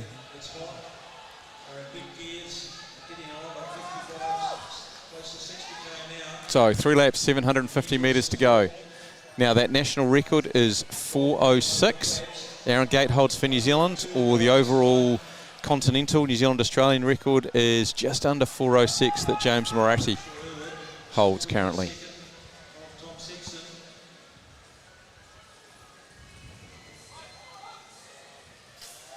So 500 metres, less than 500 metres to go now. He's still well over that gear. It's good. Both the boys are running good times. So they've got the bell. Can they pull out this last lap a little bit quicker? I don't think they're quite going to be able to go under that record of 4.06. Probably just going to be a second or two outside. Yeah, it's close. Marshall came back superbly. So just a couple of seconds outside the national record, but less than half a second in it. Marshall coming back. Great ride by both young men, and the one who's slightly older than the other. Yeah. Incredible how you can run a 4K split so differently, right? And obviously experience from doing a lot of them will get you to the point where you go, right, I know this is what works for me. The hardest thing with, I guess, because they dissect everything so finely, I don't know if people that do IPs are ever fully satisfied with their performance. You know, they're always wanting another 10th here and a 10th there, and that's what they're fighting for. It's if you break these things down over the time, right? Yep. The difference per lap is so tiny. And we know we get the scenario of rugby, etc., other coordination sports, hours of video analysis. But as you say, I noticed yesterday when New Zealand endurance team had finished their team pursuit, they picked up the video and got right into it. First thing they do. Okay, we go, Jace. We are back into sprint events. We'll bring our sprint coach, Jason, back on stream. All right, I'll try and get my words out and have something interesting to say. So, second rides of our quarterfinals, Elise taking out the first over Sophie. Sophie made a great attempt, but Elise just used too much speed, ran at her wheel, ran past her on the back straight in this first one. So Sophie will want a different outcome to see if she can take it to a third. Elise and obviously all the other riders who have got one win, they would like to get this done as quickly as possible. And they're starting pretty slowly, getting the competencia interested as to whether this is walking pace or not. Yeah, if Brendan walks any further around that corner there, he might slip down himself. So, they are flirting with the commissaires at the moment. And what do sprinters achieve by going so slow, Jace? What is the point in going slower than walking speed for this first half? Well, there's not a lot to going slower than walking speed because the commissaires will blow up the race and they'll just bring you back and you'll have to do it all over again. What they're trying to do is conserve a little bit of energy. The front rider wants to keep the race, make it a slow race with a short sprint because that's in their advantage. Rider number 2 was just trying to hang back, maintain the gap so that they can run into the wheel. Be hoping for a faster race with a longer sprint. Be able to use up that number 1 rider. So see Elise holding height here just to create that distance as Sophie drops down. Elise also not going fast enough to be able to stay up there. So she drops down too, both on the Côte d'Azur coming through 3 and 4. So lots of foxing on the first 3/4 of a lap, and we're still just rolling at 0 speed, probably 10k an hour, maybe 15. So at least just looking to take some height here, and from here on in, 2 to go, we should see that pace starting to build as you see Elise starting to attack Sophie and making her respond. So Elise has a very long sprint on her as well, so Sophie can't afford to ignore. Sophie looks like her main plan is to try and control that sprint lane. But Elise has now got a whole lot of height to run at her. Sophie's got the start, Elise swings up, she's going to drop down and almost do mirror image what she did in the last one, run into the draft, complete the pass on the back straight, looks over her shoulder to check it's clear, drops in. Unfortunately for Soph, that will be her out. Elise will go through the next round with 2 wins.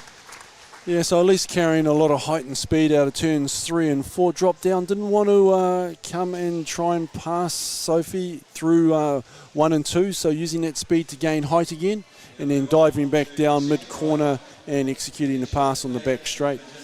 So good use of height and speed and using the draft of the front rider. Yeah, smart tactical. Got the extra speed, but as you say, still did everything right, didn't just do it on pure power, used a smart run at the wheel, all those things. She'll be very happy with the amount of energy she's conserved going through into the semi-finals tomorrow. So, moving on, we have Alicia McCrae up against Imogen Jelbart. So Alicia from the Australian team, she took the win in the first race. Imogen will try and get back on terms. Yeah, Imogen riding for the Blackburn Cycling Club. And she's the one on camera at the moment in that red kit. So again, Damo down there, he's jumped off the controller up here. He's on the portable camera, bringing you some up-close images of our riders on the start line. So last minute instructions from the commissaire. He blows the whistle and Imogen leads away. So off at a much quicker pace than our last race. Alicia just letting a nice 2-3 bike links open up and just happy to sit there at the moment. Yep, commissaires don't need to worry about walking speed this time. Doesn't look like she's wanting to pause for a track stand or anything. She's just going to keep going. Decides she's not quite got enough height to get through the corner, but Alicia is happy that she can. So Imogen's now coming up to make sure she matches that.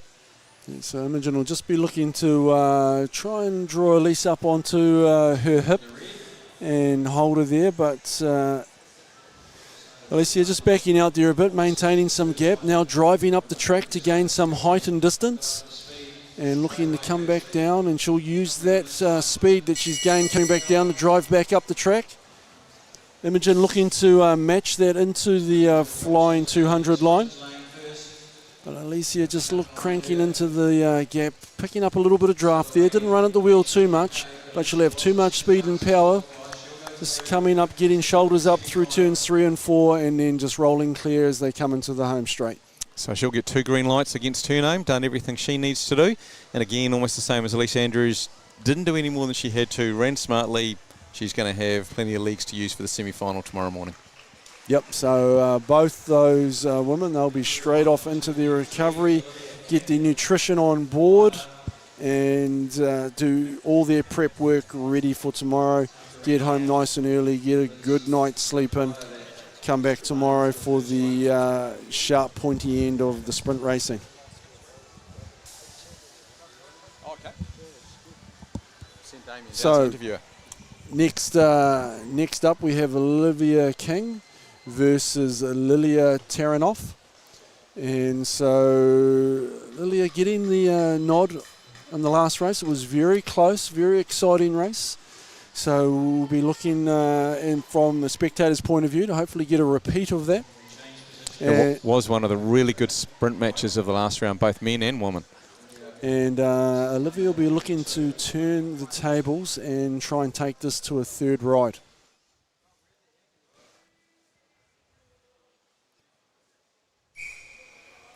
Commissaire blows the whistles and they roll away. So Lilia leading out from position 1 and Liv just falling in behind at position 2. Couple of 3 bike lengths behind. Nice pace around to that half there. They're not bothering to give the commissaires anything to worry about. So Liv, I think, is a Cambridge local. If not, she wasn't too far away from here as Te Awamutu. I know she was BMXing at the Cambridge track as a young girl, and then obviously at some point when the velodrome went up, she crossed across and became a track sprinter. Yeah, I believe technically a Hamiltonian. Okay. So Liv got nice height, riding up close to the fence there. Just luffing down, trying to force Lilia down. So Liv's up now. She can get over and get down into that sprinter's lane. She'll be carrying a lot of speed. She hasn't been able to get over the top, though, so she's not been able to do it. She's just potentially clear now. Oh, what a great ride there from Liv. She used that height, used that speed to get herself down. She had to work hard as Lilia got up underneath her and just managed to get that over on their back straight, get into that sprinter's lane. So we didn't get many yesterday. That's the first time we've got a green light against the 2 riders, and we'll have to come back for a third a little bit later on. And yes, we are New Zealand commentators. Yes, we did get a little bit excited about Liv taking that win. It was close, it was exciting, but nice to see the Kiwi girl get up on top.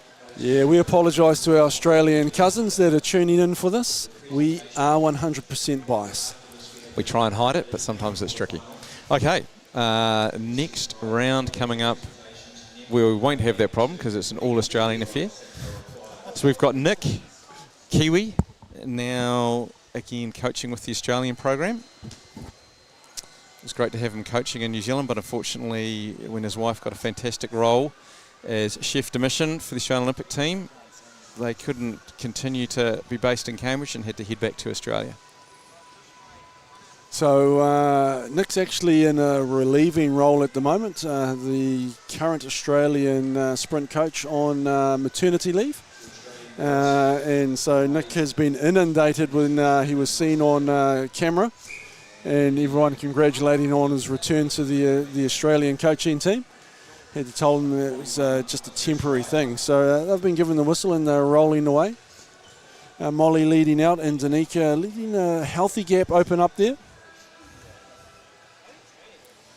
So Molly on front from the Australian colours. She got the win in the first round. So just rolling through, comfortably above walking pace, but the commissaire still keeping an eye on them as they slow down now heading into the half. Brendan stepping it out here on the home straight just to see whether he needs to pull out the gun and blow this race up.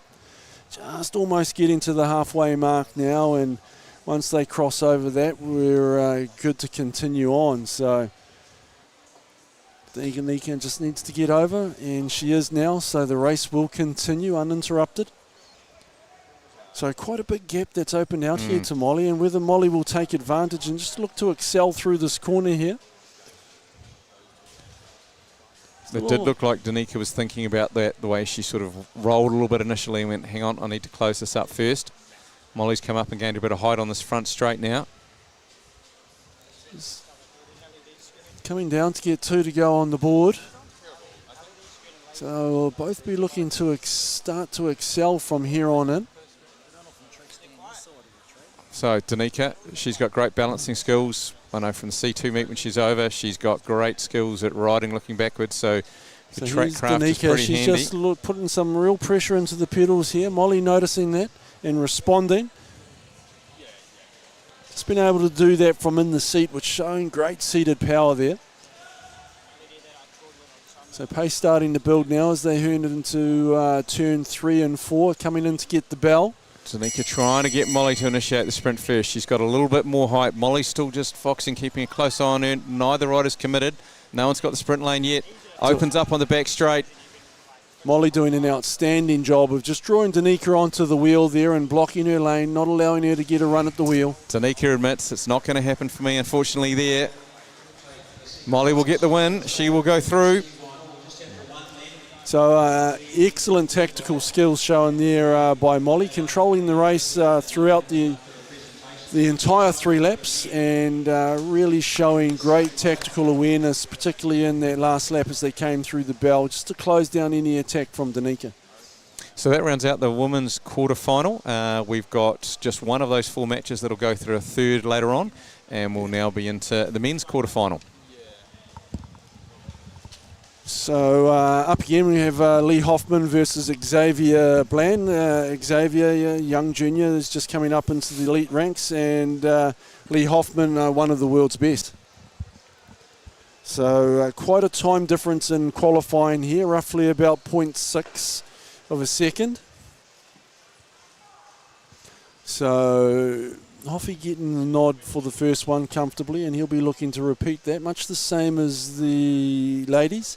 Be looking to do that with using as little effort as possible and saving his legs for tomorrow. One thing the Australians have done exceptionally well, right? Year in, year out for the last, I don't know how long. They have wonderful sprinters. They've got great endurance riders as well, but their sprint team is pretty impressive, isn't it? Yeah, they have real depth of numbers, and their programs run at state level are just as good as our national program here in New Zealand. So whilst some riders don't instantly move up into that national team, they are getting looked after very well by their state and getting some excellent training. And so they come through, and just the depth of numbers and the speed of the riders over there, their progression tends to be a lot faster than we have here in New Zealand. They're all putting pressure on each other, aren't they? Exactly. Yeah, rising tide lifts all boats. So Hoffy just keeping a good eye on Xavier here, making sure that he's not going to jump him, and just slowly building that speed up. Xavier looking to run up to the wheel here. Got a lap and a half to go. Hoffy underneath there, just controlling him very nicely, moving him up the track, taking away that sprinting line, just holding him up, not committing to a sprint yet. Now he's down into the sprinter's lane, just looking to open it up. He'll be having a little look under the arm just to make sure that he does only what he needs to do. was exceptionally ridden, wasn't it? At the end of the day, Paul Xavier, trying to put pressure on him, but wasn't able to run at the wheel quite like he'd want to. Didn't quite get the distance apart, so he was able to get a good run at the wheel, and it just shows you the strength of Lee Hoffman to be able to hold him on his hip like he did earlier. Yeah, the strength, the speed, the tactical nous, knowing where to put his bike, being able to keep an eye on Xavier to make sure he doesn't get surprised, and just in relative control for the whole race and able to secure the second win. So he'll move on to the semi-finals tomorrow. Now we've got Tate Ryan and Ryan Elliot, two young guys, exceptionally fast. Exceptionally fast, as we discussed last time. Talent. Different riders, Ryan Elliot being a starter, more explosive, more powerful, and Tate Ryan being a third-wheel rider in the team sprint. Great top end and speed endurance. So Ryan Elliot getting the nod, showing great strength actually and speed through turns 3 and 4, and just rolling over top of Tate in the home straight. So Tate will be looking to reverse that there. He'll have the bit between the teeth, as they say. Final instructions from the commissaire Brendan, and whistle blows and they roll away.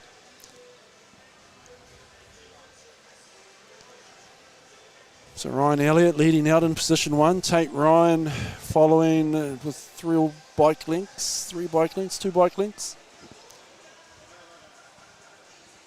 And it'll be interesting to see how this plays out here, whether Tate will be able to manoeuvre Ryan around and get him to lift the pace and then be able to run at his wheel and use Ryan's pace against him.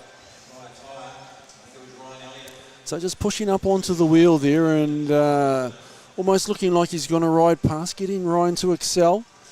So Tate not doing a bad job of getting the pace to lift a little bit. Just going through the start-finish line, 2 to go. Just see that seated excel there from Tate. Gets up out to start gaining height. Ryan still pushing from the saddle here. Pace really starting to lift now as both men up high in turn 4. Coming in to get the bell. I'd say Ryan Elliot will be happy with the control he's got over Tate at the moment. As they drop down and they open the sprint proper, Ryan should be able to excel and use that starter explosiveness from there, and he does, and easily comes through to win the second. Once again, it was a very impressive ride, wasn't it? They didn't allow the gap to open up for Tate to run at that wheel well. So yeah, Tate Good moving control. up, pushing Ryan to excel, but Ryan not really excelling too much early on, holding a lot back in reserve, but happy to have Tate tight on the wheel. And then from there, he kept him close, as Mike was saying, matched him height for height, took away the sprinter's lane from him, held him up into turn 2, and then used his explosive power to power down the back straight through 3 and 4 and come home for an easy victory. One thing we do know, come kilo time, Tate Ryan will be chomping at the bit to get out and give it. He will be an absolute another beast when it comes down to that kilo. Talking about that top end speed and that speed endurance, he's got it in spades.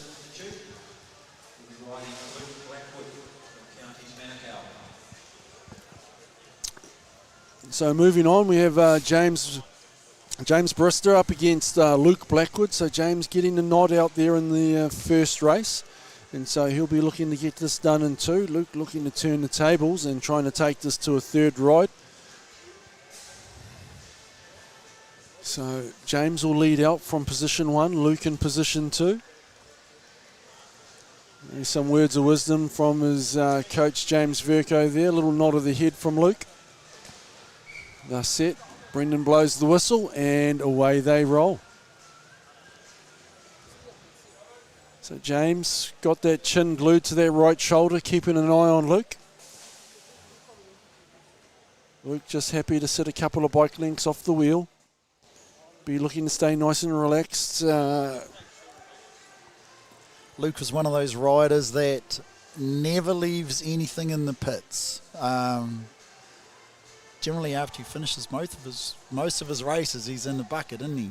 Yeah, 100%. He is a lactate monster, and the body gets rid of that into the bin. So just starting to lift the pace now. So Luke will be happy with James just lifting his pace. You want him to excel a little bit more.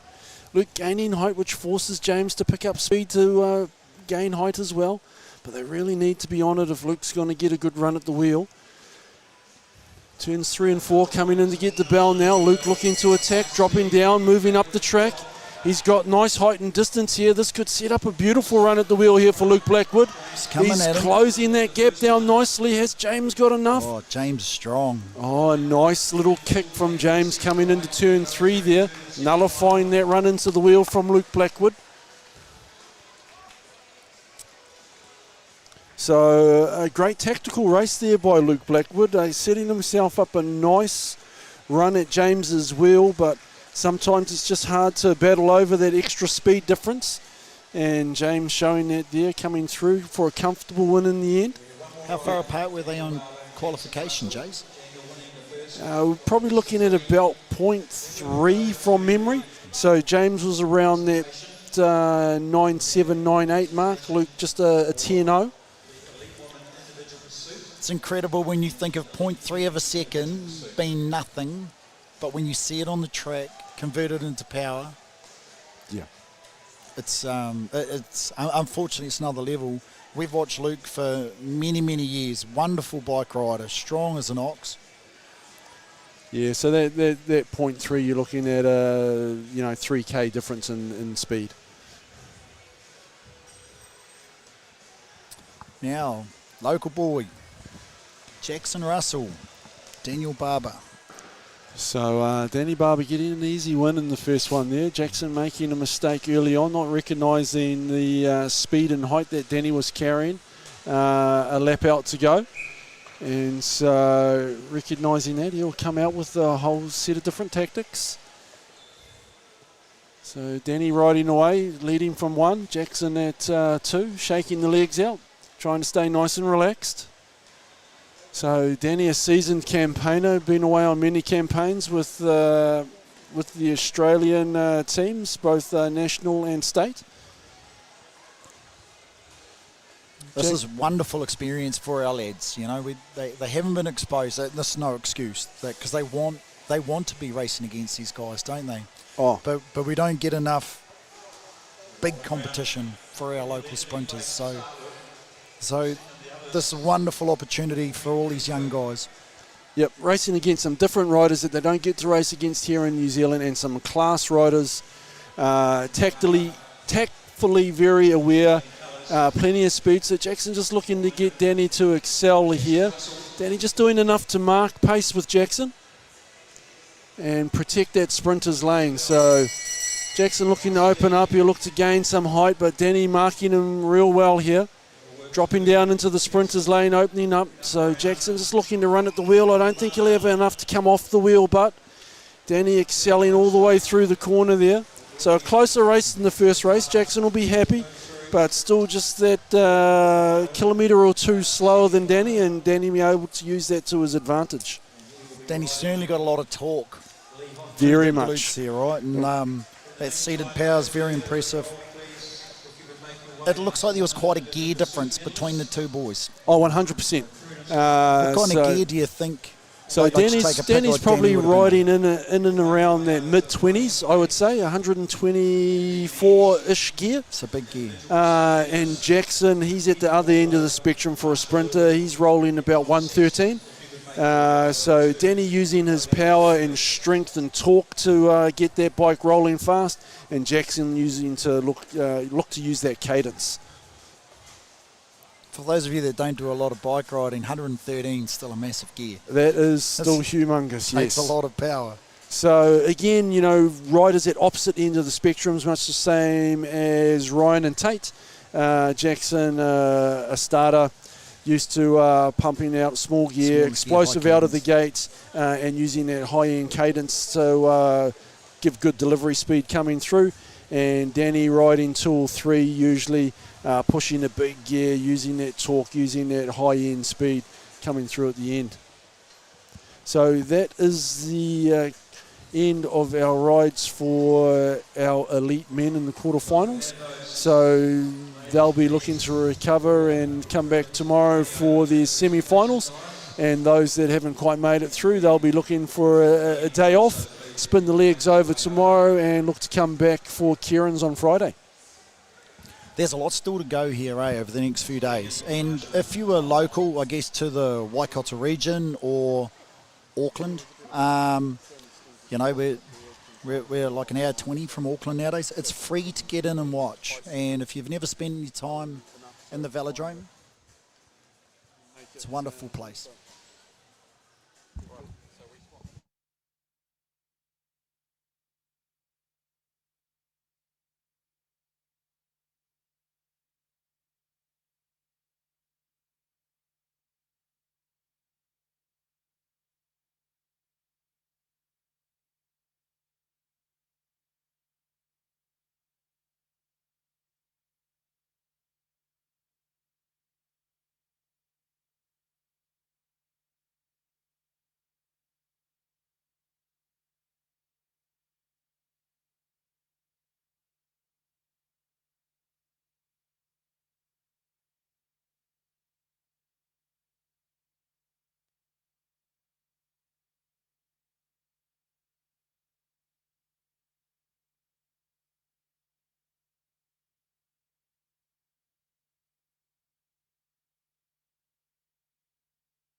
Turn it on.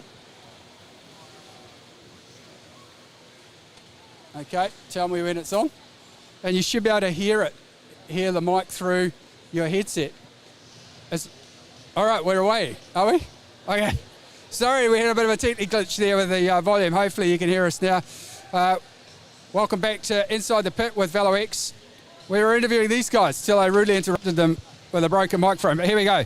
Let's start again. We're going to start this way. They're pointing at each other. Who's at home watching? Dad, Mum and Dad are probably watching. Yep. They're your major sponsor, right? They sure are. They sure are? Yeah. And who we got here? My name's Sam. I waited till you had a mouthful of food, eh? And Lucky Last sitting over here? I'm Liliata Teranov.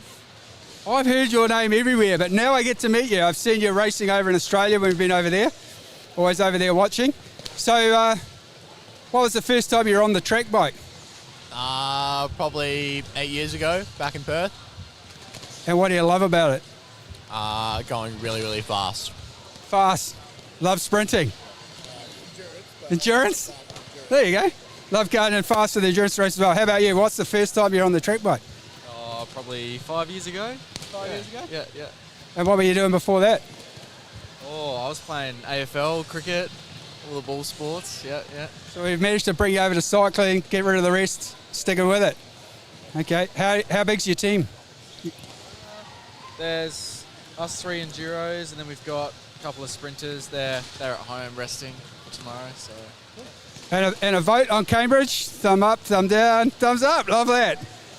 You're talking the right language. Cool. All right, well, hey, enjoy the rest of the week. Might see you around on the next one. All right, good luck. All right, let's keep going this way. Here we go. They're waiting for the presentations over here, so we might get a little word in. Matt, yeah, if you stand there, we're going to talk to you. It's good. Right, Marshall, here's your time, mate. Hey, that was an epic race. You came back so hard. I thought you were going to get him. I heard the crowd cheering me on, and I had to dig a little bit harder, but I couldn't quite get him. Southland's on top, though. Yeah, no doubt. All right. So, anything else tonight? No, that was it. Scratch race. Okay. Final. So, how's the legs feeling? I'm pretty spent. I had got 3 TPs in the legs. There's 2 IPs and a couple days of previous racing. Yeah. Anyone you want to say hi to? Hi, Dad. I know you're back home watching. Wish you were here, but we can't. Sometimes you can't do it all. That's why we're here, right? Yeah. All right, cool. That's why there's live stream, and you guys do a good job of it. That's all right. We're trying to do our best. All right. I think we're up for presentation, so we'll leave you to it. Thank you.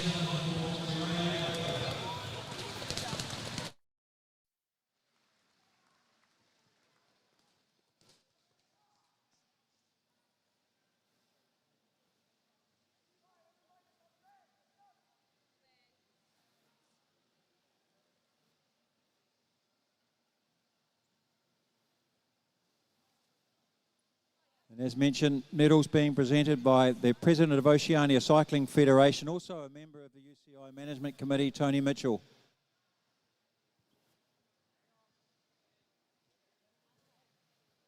Round the other way. Round the other way. That's better. Thank you.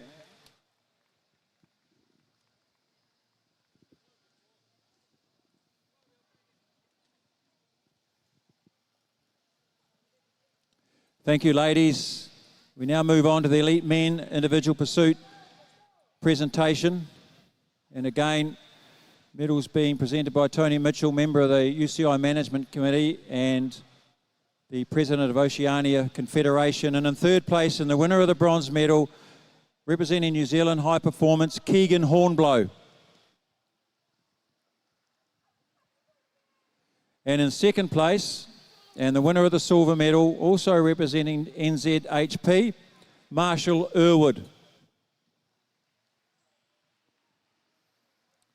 And the 2026 Elite Men's Individual Pursuit Champion, Oceania Champion from New Zealand HP, Tom Sexton.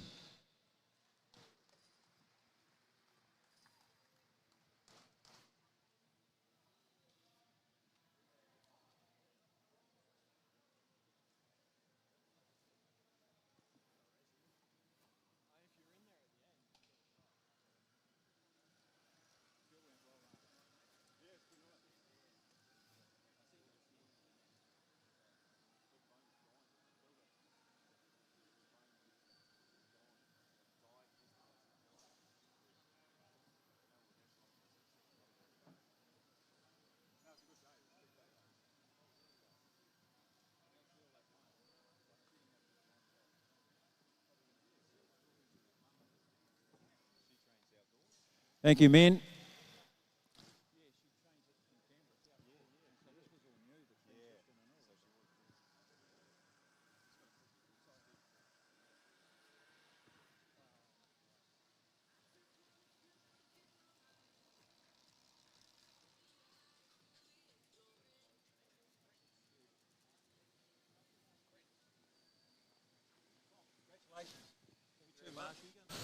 All right, back in the infield, I think we're about to head back into some match sprinting. Anyone requiring a third sprint? Let's head over this way quickly. We'll have a quick peek over here. Being a mechanic, the inner mechanic, here's the LTS bike from Velobike. It's you've seen a few of these out on the track over the Oshie's events thus far, and I'm sure you'll see a few more. But certainly a nice one to look at. I'm sure all the riders have been looking at it. One of our major sponsors. We'll truck on over here.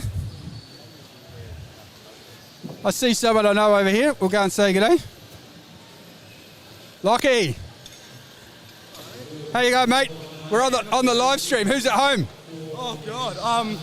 Definitely the family. My sister's staying at home watching, hopefully. But, yeah, just trying to do them proud. Yeah, that Elam didn't really go your way. I saw a bit of a lean in there. You got a bit of a push? Oh, yeah, it's always rough racing out there. But, yeah, I mean, what can you say? Yeah. I'm happy to still be racing here. Yeah, you're looking good. Hey, I always love watching you race. First year into the 19s. How's it all going? Yeah, I mean, it's definitely a big step up. I've really loved taking the jump up. But, yeah, just looking forward to the years to come. All right, cool. All right, I won't hold you up. You look like you're warming up, warming down. Yeah, warming up. Warming up. What do we got next? Warming up for the scratch race now. Just try and get in the zone. All right. Good luck for the race. Thank you. All right. Okay, we'll head on back to the sprint racing. I'll throw it back up to you guys. Good. So, ride number 3 for Liv, and she's got the names. Maybe where are we going? So these have been 2 exciting rides leading into here. Liv and Lilia, yep. As you say, Lilia from Australia took the first one. Olivia King came back and squared things up in that second race. She's going to lead us away. So they would have drawn straws again. So Liv drew number 1, Lilia at 2, and they roll away. Liv keeping us pretty quick there for that first quarter of a lap. Lilia hard on the wheel here. So everything on the line for these 2 riders here. As Simon said, Lilia getting the nod first up. Liv coming back with a fantastic ride in the second ride to level it up. And now they're playing for all the cookies in the cookie jar. They will both want to go through to a semi-final tomorrow. So who's got what? Lilia, good height on the track there, just using it to dive down and get Liv to excel here. So Liv won't be unhappy now. She's matching speed. They're at the same height on track, just coming up, matching that height on the track as well. Just looking still to protect that sprinter's lane, but she's not wanting to give that up. So here comes a good excel behind from Lilia. Liv looking to cover that, coming up, taking away that sprinting line. And now they're dropping down into the back straight and be looking to open up that sprint proper now. So Olivia's got a little bit of a push in front. Lilia tried to get out on that back straight. She should be able to hold it from here, and that's going to be another good ride by Olivia to come back from 1 down to take that 2-1. So she will go through to the semi-final tomorrow, and that rounds out the sprint part of today. And we will now go into 4 scratch races to finish out the evening. So at that point in time, I'll step out because I'll hand back over to Mike and Simon to talk you through the endurance racing. Got greater depth of knowledge than I do. I like watching them go round and round, and every kind of endurance race ends in a sprint, and that's where I start to get interested in the last 4 laps. Oh, you never know, Jason, we might call you back in. Thank you. No, great to have your insights in for all those sprint matches. Jason's done a lot of sprint coaching, and just great to have him coming through and sharing those thoughts. So as you said, we've got under 19 first, women and then men, and then the same thing for elite for scratch races. So for those who aren't familiar, scratch race is just like a normal road cycling race. It's just first over the line takes the win. We saw the guys do a couple of heats early on in this where it was just the last 2 being eliminated. We'll expect to see a lot more pace put on here. Potentially people try takes laps, potentially even. Yeah. But as like Jay said, a lot of the time, the end of a scratch race is a caring.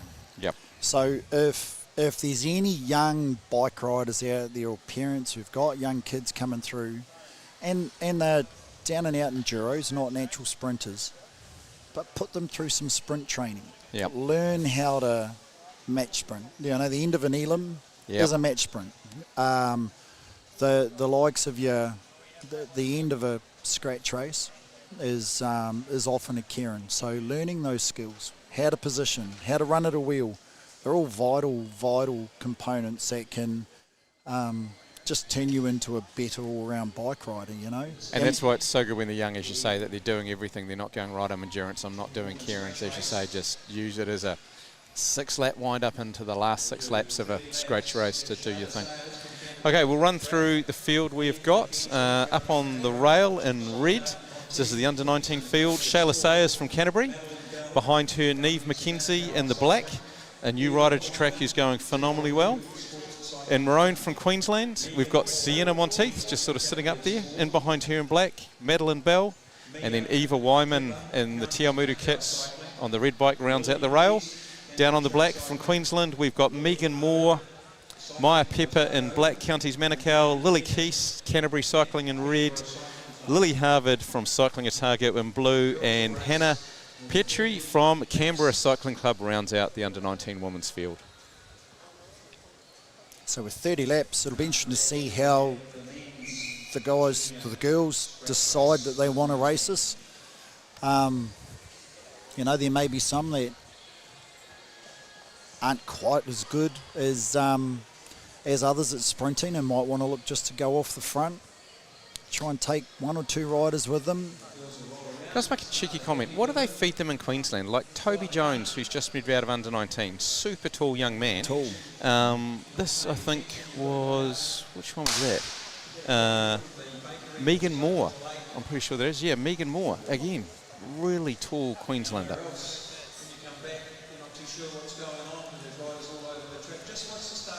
So extra sunlight. Extra sunlight.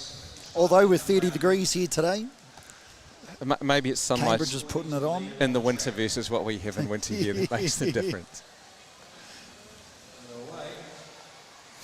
So some of these riders, they will want it to come down to that sort of Kieran fast finish in the last 6 laps. They will like it not to be too hard early on. Others will want to see the pace put on, see it lift, make some of those sprinters' legs hurt, or maybe even try and get away on their own. We saw Neve McKenzie that just looped off there go super well in the pursuit, and effectively her first effort yesterday, I think that was. So, yeah. Yep, very tactical, lapping off from second wheel.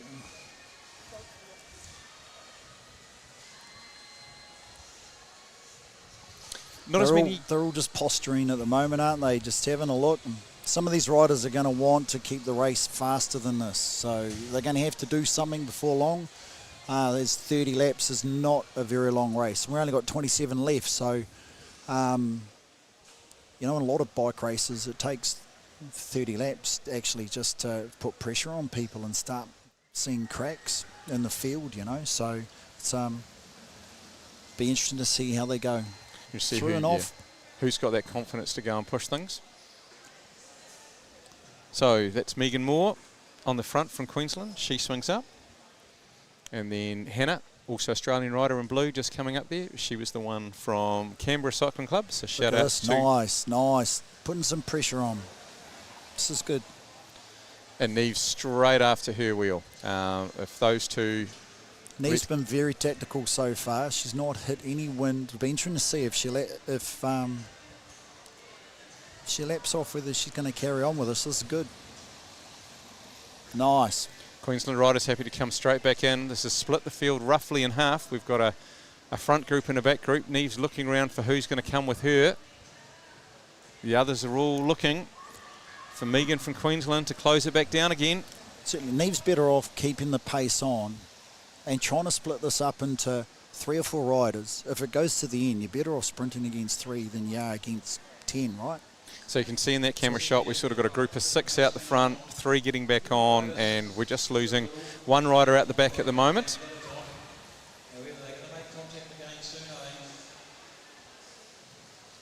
So a lot of these women will potentially be pushing and thinking about under 19. Under 19 World, sorry, not sure. Do you know where it is this year? I asked Jason yesterday and he wasn't sure. I hadn't actually heard where Junior Worlds is happening this year. I did know, and I've drawn a blank. Oh, that's all right, we'll come back to you. Yeah. So fields mainly come back together. Just Hannah Petrie, she's just the one out of shot who's sort of just about half a lap down on the field at the moment. Still rotating, seeing if she can get back to them. So we're 10 laps through, third of the race in. It'll be interesting to see. So Megan Moore was the one that, I guess, started the last little split up, and it'll be interesting to see if she goes again, just see if she can find some more cracks in the field.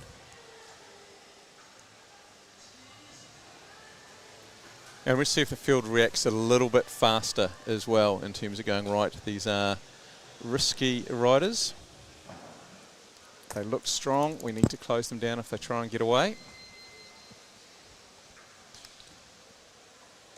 I reckon a lot of these girls should have done a lot of racing against each other, so they should know who has, I guess, what skills and strengths and weaknesses, and they should be just starting to pick holes in them now. So Neve McKenzie on the front, hitting it again. Her Counties Manukau teammate, I think there might be Madeline Bell maybe, who's just trying to go with her or work out who it is when she goes past. Neve's been a very good roadie. No, sorry, it's Maya Pepper who tracked her initially. Queensland keeping the pressure on. They need to keep the pressure on. This is good opportunity for, is it Moore up top? Nice, this is beautiful work. You see Neve get straight out of the seat to go. I need to go with her if she goes. I can't let her get up the track.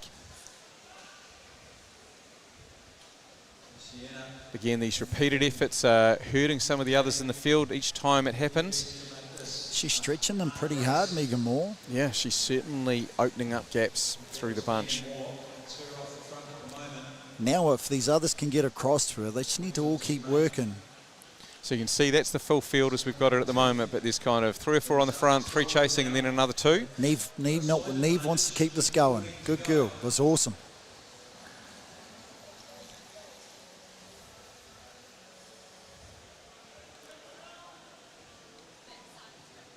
It's one of those funny things, eh? They've all got to sort of join powers, become teammates, keep stretching the field, and then when there's 3 to go, they can all be enemies again. But you've got to create the gaps first. So Charlotte Sayers from Canterbury, she was the Canterbury rider who was up in that move initially with the 2 girls from Queensland. All back together.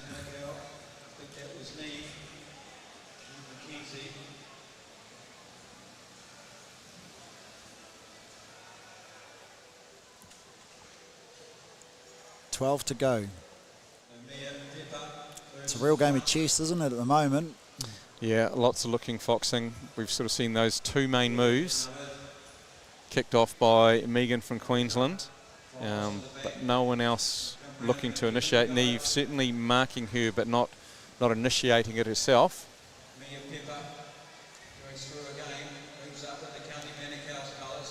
Both Megan Moore and Neve McKenzie both look very strong, so it will be interesting to see what these last 10 laps bring. So all riders sitting high on the track, everyone wondering, sometimes you see somebody take a bit of a rocket around the outside against the rail and then use that to be able to accelerate down. I certainly think Neve has given a bit of a game plan about know where Megan Moore is at all times. As you even see now when she's on the front, she's looking back to see where Megan is. Which in itself brings opportunities for others to sneak away off the front. Neve McKenzie putting pressure on again. So she launches the move. And then we've got Lily Keast from Canterbury, straight with her. Very strong cycling family, the Keast family.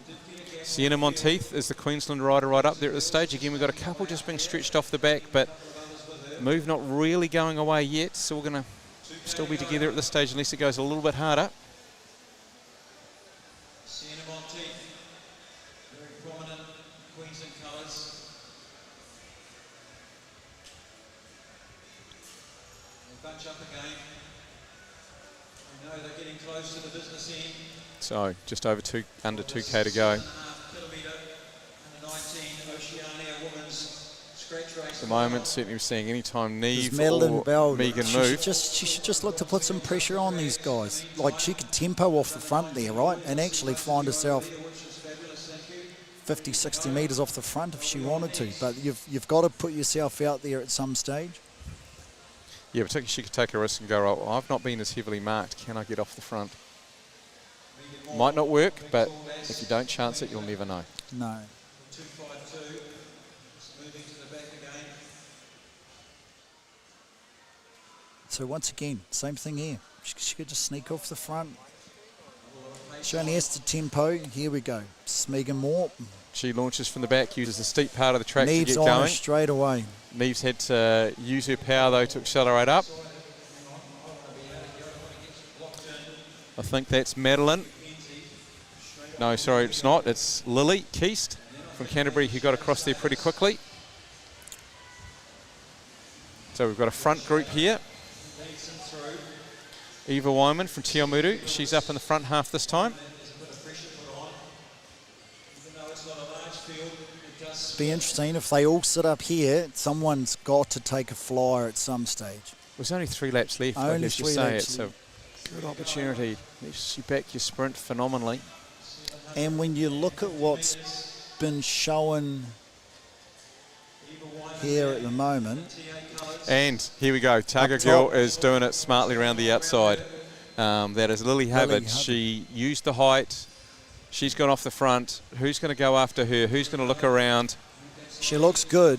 And she'd been gapped twice, you know, in both those. So suddenly you've put a sprinter in who's now got 20 metres. Oh, she thread the needle well there.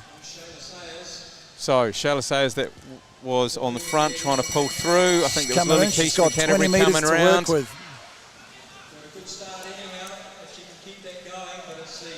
So Queensland rider, that is Sienna Monteith. She's the one on the front at the moment coming around. She's making the pass as they come down into the finish here. She will take the win. Shayla Sayers, Canterbury, she'll pick up the silver. And I missed bronze.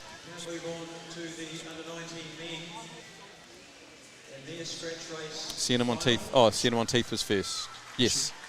Yep. She played a very good tactical game, didn't she? She didn't end up off the front at all. She didn't put the pressure on. Saved her matches, let her teammate do a bundle of attacks, which weakened the field. Different style, and she waited and just used her sprint right at the end smartly. Riley Crampton, Oliver Keys, Remy Dalton, Jack Allen, Cole Ferringer, Nick Smith, Sean Threadgill, James Emilius. Yeah. Whatever's going. Thank you. Oliver Clark, Jess Johnson, William Brown. We've got one more for Jason. Tup. Daniel Grieve, Jamie Henderson. Looks like we've got a full field. Yeah, big under-19 field. The under-19 scratch race. James Turnbull and Chad Garrett also from New Caledonia. So a big field. So we'll just let them get organised and come up and onto the rail. And obviously a bundle of holders down on the blue as well. 23 riders. Thanks, Steph. That's heaps. We're not going to get 20, through all that. 23 riders. It's a big field. You're only allowed 24, like if you're an elite men's race. And once again, we're going to have guys with genuine power to sprint versus guys that'll look to go off the front. There's some exceptional IP riders in here as well. It's great to see a good number have come across from Australia at this age, so fantastic. Thank you all to them for travelling. We've got 2 riders from the New Caledonia team here.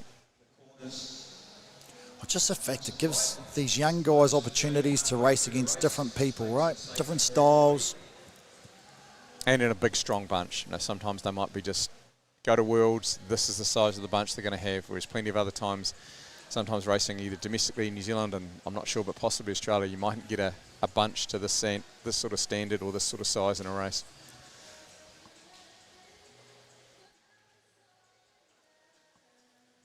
So the Australian boys look like they've lined up early, but at the end of the day, they've all got set spots they've been given that they need to come up and take.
Sorry guys, not sure what the hold-up is here. Obviously something either with timing or judging that the commissaires just want to maybe sort out from the last race before they jump across. Okay, we've hit that part of the evening where they've decided we need a bit more visibility. We are waiting for the track lights to be turned on. So once that happens, we will be back with you.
So while we're waiting for the lights to come on, the velodrome's become quite an awesome, I guess, community sports centre. We've got boxing down here.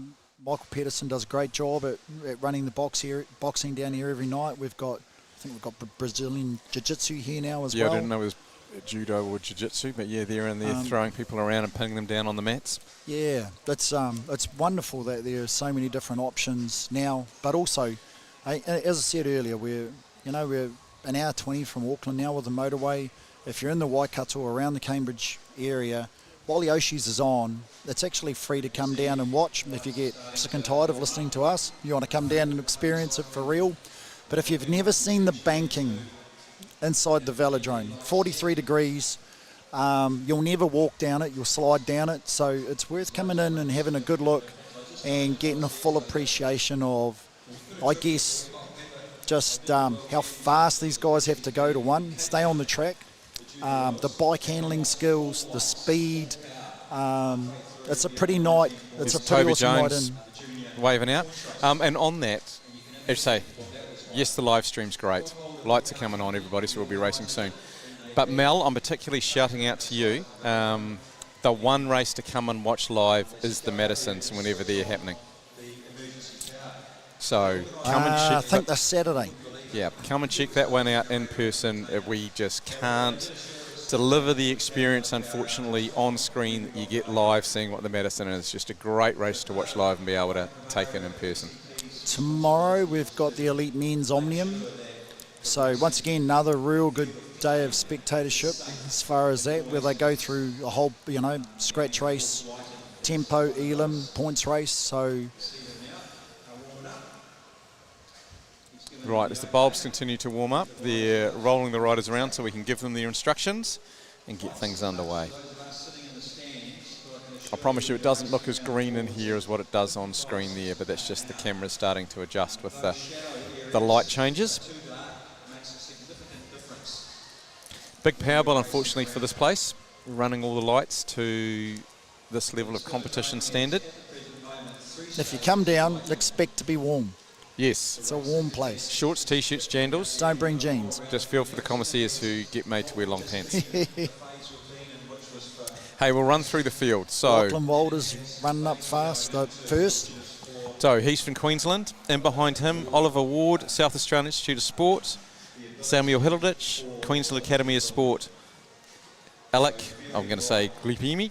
I'm pronouncing that badly. Alec, anyway, from South Australian Sports Institute. Riley Crampton from Canterbury. Oliver Keast from Canterbury. Remy Dalton from Counties Manukau. Jack Allen from Counties Manukau. Cole Ferrigan, Counties Manukau. So they're the big black run of strips. Then Nick Smith in Te Aomuru. Sean Threadgold, Canterbury. James Emulus, Balmoral Cycling Club. Then down on the blue from Canterbury, Oliver Clark. Jesse Johnson, William Brown, Benson Boys from Cycling Southland. Lachlan Stewart, Alpine Cycling Club. Daniel Grieve from Cycling Otago. Jamie Henderson, Counties Manukau. Max Allen, Counties Manukau as well. Kieran Moultrie from New Caledonia. James Turnbull, Counties. And finally, rounding out with the tropical shirt down there holding him, Chad Chetry from New Caledonia. Benson Boys has just got a mechanical of sorts. I think I've just heard Johnny Mack say that it's a puncher. So he'll be fixed up in 30 seconds or so and back up on the track. For the New Zealanders, he was the dominant rider when we had a C2 meet here, and I think it was Omnium Champs just pre-Christmas. He went superbly well. He's a magnificent bike rider. Did he win the Under-19 Road Nationals on Friday as well? Yeah, he did up Norwegian Hill, which is very steep, short, very steep hill. It's about 500 metres long and very steep berg. He possesses a lot of power and a nice, humble young guy with it. But he's been doing a lot of winning. If you saw the Elim a couple of hours earlier, he was second. Right. I didn't catch the name of the Australian boy that won it. But once again, come to a scratch race like this, you don't want to take the winner of the Elim or Benson, who came second, to the line, because they possess a lot of power And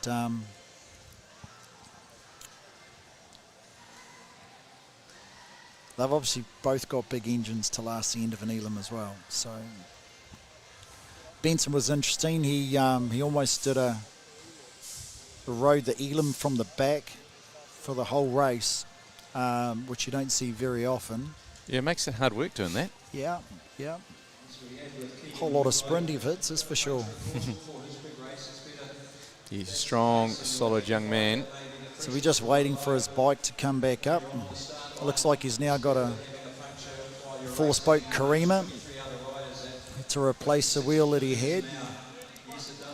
To be fair, this rear wheel might be stiffer and faster than the one that he had. I used to think he was running a fast forward before. Anyway, very nice for him to be provided a lone spare for somebody. I'm picking someone like the mighty Tim Paulson is probably throwing that on his bike.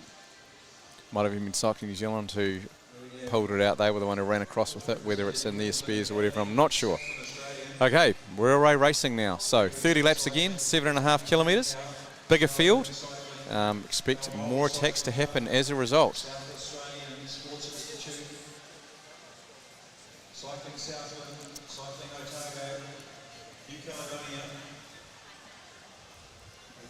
Representation, a good field, good to see. Commissary is happy, gives him the gun to get them away.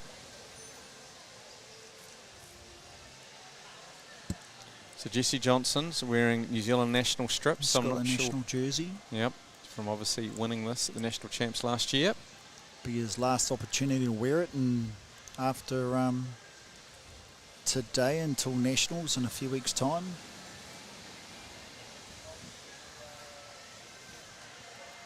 So no one doing anything silly from the start yet, just building in steadily. Up to speed.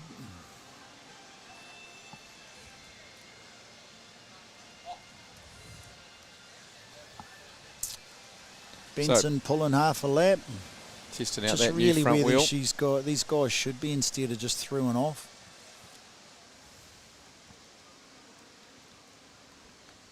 See a mixture of guys. It's very aero on the front there by those two. This is Remy Dalton getting as low as possible. He's stretching his hamstrings. Who's that? 212. 212. Lachlan Stewart, Alpine Cycling Club.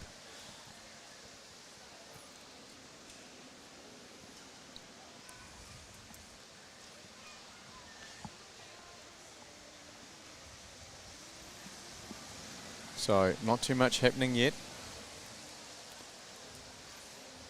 It's fascinating, isn't it, with the change of bars, just how aero everyone tries to get nowadays. They all obviously need to work a lot on their flexibility to be able to do this.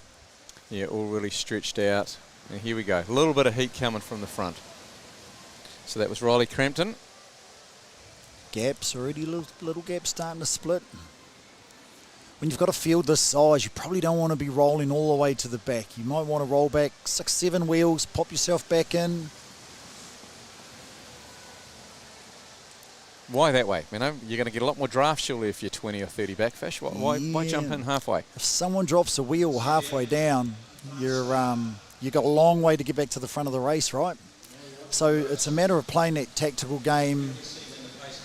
If you watch someone like Jamie Henderson in the Counties Manukau kit, he's riding sort of too high. He's just filling and coming down the bottom now.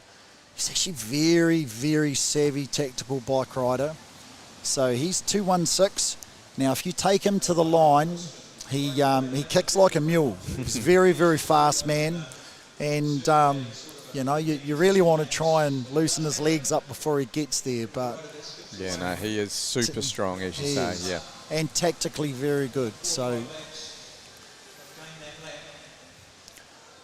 but yeah, they should be, like if I was talking to a rider here, I'd be saying, look, come back, 10th wheel, find a gap, push yourself down, don't go to the back. So Nick Smith swings off, followed by Jesse Johnson.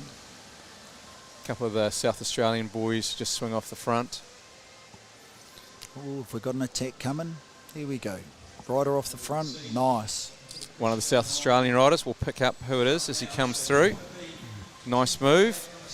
2:03. Oliver Ward. Nice gap. He's done that well. Bunch hasn't reacted. First to really react is one of the Queensland riders. Benson Boys onto his wheel. He's picked up 100 metres just like that while the bunch sat around and looked. So Lachlan Walters, he pulled first. So see here Boys jumping in. We've got gaps starting to open up now. You know, if your last wheel, you're a long way from the action, aren't you? So you need to be filling that area in around 10 wheels. So attack's been negated. He's swung up. Bunch has come back to him pretty quickly. Now we've got attack underneath. This was our Aero boy. Yes, so this was Lachlan Stewart. It is off the front at the moment. 212, 211. And he's been chased by Riley Crampton, looking to get up there and want to get on the move with him from Canterbury. Riley Crampton is an exceptional IP rider. He's got a big engine. So gives them 2 to be able to work together. County's looking to bring this back. So Lachlan and Riley continue to be away. We're seeing Nick Smith from Te Awamutu, and is that the Dalton? Is that Max Allen? He's a gutsy rider. Max Allen is very good. It looks like it's Nick on his wheel. Yeah, Nick and Max rolling through. So we're about the halfway stage of this race. Max is one of those guys that never dies wondering. And he wins a lot of races because he's prepared to keep going off the front and stretching. So Kieran Moultrie trying to come across to them now. Bunch still circulating pretty quickly, just in behind them. Now we've got 3 off the front. Some splits starting to happen where a couple of boys have been dropped out of the back. 11 laps to go. So Max Allen continues to tap away on the front, looking for company. Lost all his mates. They've gone back to the bunch. He looks around and goes, is there anyone there yet? No. Okay, I'll just keep going. Got white gloves. That's a bit unique. Makes him easy to spot. Coached by young Eddie Pawson. You're going to be unique. It's awesome. Is Eddie doing a bit of coaching now? Yeah, Eddie is. So he hasn't really opened up much of a gap yet at this point. He's kind of just hovering off the front. He needs the bunch just to sit up, just hesitate a little bit. Benson Boys just wanting to gauge that distance. Jamie Henderson just playing it coy. So you've just got Max Allen on the front at the moment, but yeah, that bunch is kicking around in behind. This isn't coming to pick up a lap rider. I think that's Chad from New Caledonia. He just passes now. Bunch is maybe 50 metres off the back at the moment, maybe a little bit less than that, but pretty close. It's a solid pull by Benson. Benson doesn't want this gap to get any longer, so he's pulled a nice half lap. Jack Allen lapping off. He's in the county's colours as well. Now we've got the Australian boys coming through, bringing him back. Yep, South Australian freight train on the front there. Down to just less than 2 kilometres to go now. Well, in fact, even only 6 laps now. Now you'll see guys, none of these guys are now lapping off to the back, right? They're going back to 7th, 8th wheel.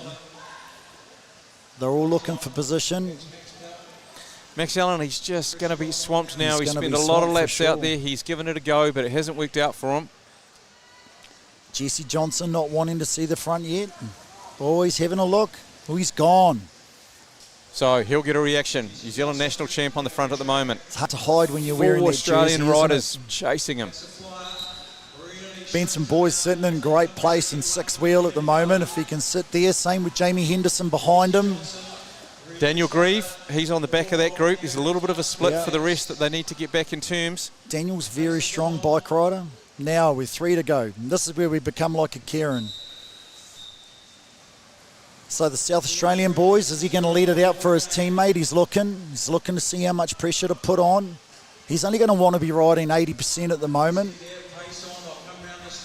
He'll build it slowly coming into the next lap. So Riley Crampton a bit further back. He looked like he was trying to build the pace there for a little bit, but then didn't move up too much. Jesse Johnson, he's dropped off. He's tried to move. Boys is kicking. Jamie Henderson's coming fast behind him. So Australians fast now. 1, 2, 3 as they come in to get the bell. Benson boys coming around Benson the boys outside. running at them hard. Benson boys over the top. Well, Great Benson's power. going to run straight over those 4 Australians. They were looking like it was going to be Australians It occupying was. the whole medal table. Benson boys takes the win. 2:05 from Samuel Hilditch from Queensland. He'll take silver. I missed bronze. Was a good race. It was nice to see a few boys have a go off the front. But as we said, Benson boys, very powerful young sprinter and very powerful endurance rider. With 3 laps to go, he was in 6th position and was able to just continually run at wheels until he was around. He's certainly running a great bit of form at the moment. Okay, so we've now seen the junior racing. Next up, we've got the elites. I'll jump off commentary. We'll chuck Jason back on for a bit.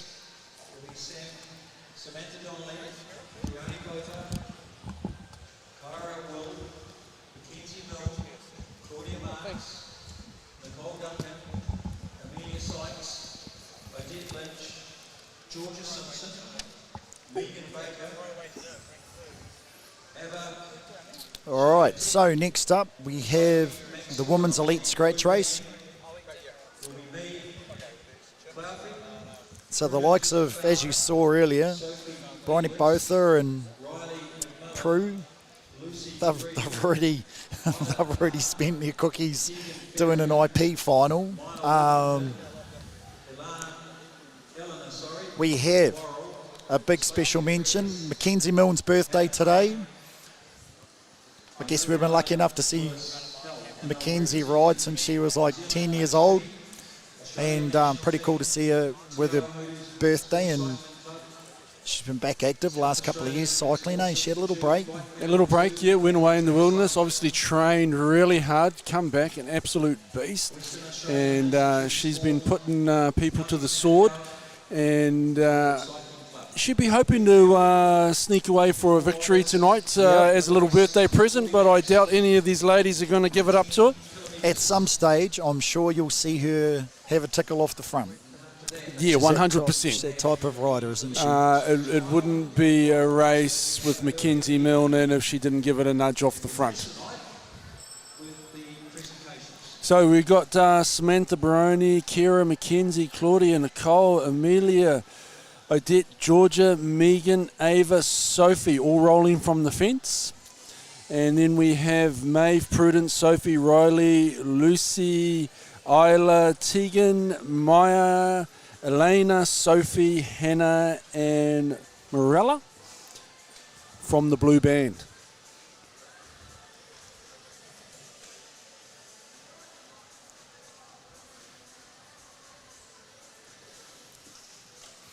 And we have a full field again. So we've got 24 riders, which is awesome. It's awesome to see the women's fields full.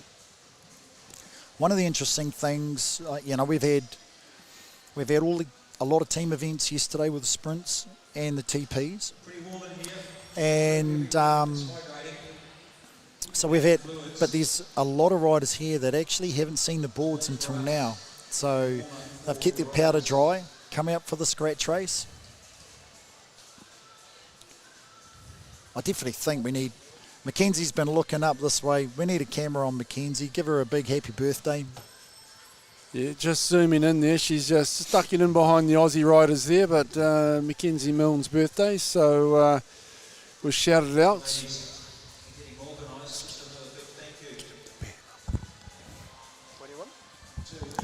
Mickey Milne. Carrying up onto Mickey Milne, it's her birthday. She's 4 on the fence.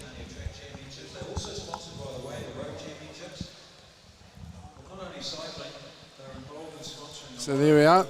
Damo directing the camera work. So there's Mickey lining up on her birthday,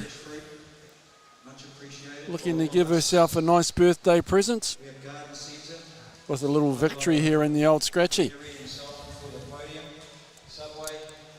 And she's strong enough to do it. So rolling off the front for a free lap.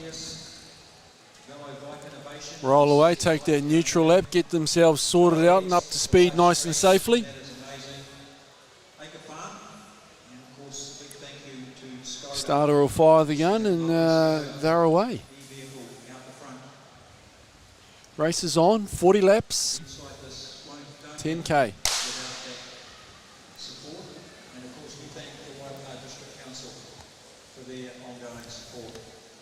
So it'll be interesting to see who's first a chance there are. We expect them just to roll through and lap off for at least the first probably 10 laps or so, as they just warm to their task and get a feel for who's got strong legs and who may be hurting a little.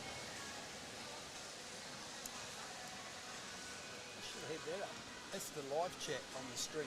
All right. So Damo just throwing up the live chat there so we can see if there's any questions coming in. Look like some Danny Barber fans out there. Ooey gooey Barber. He was pretty impressive. He was indeed. So back to Ladies the women's scratch race. Yep. As predicted, just lapping through, happy to roll off. Pace not too high, but slowly increasing as they move along. You just see one of the New Zealand riders there just popping out of the line, creating a little bit of a gap to Prue. So Prue at the World Champs, right? One of the rides of her life. And she ended up with bronze at the World Championships in the scratch race, rode very, very well. And because she's dressed in the New Zealand kit, she'll be mixed in there with 3 or 4 others, all looking the same. Be hard to pick out. So Canterbury riders there just joining forces, rolling through, pulling off. Amelia Sykes going through, flicking the elbow, and one of her former Canterbury teammates just rolling up in behind her as well. Looked like it might have been Meg. Amelia, another bike rider that's done a lot of winning over the years, hasn't she? Yeah, very dominant through the junior ranks.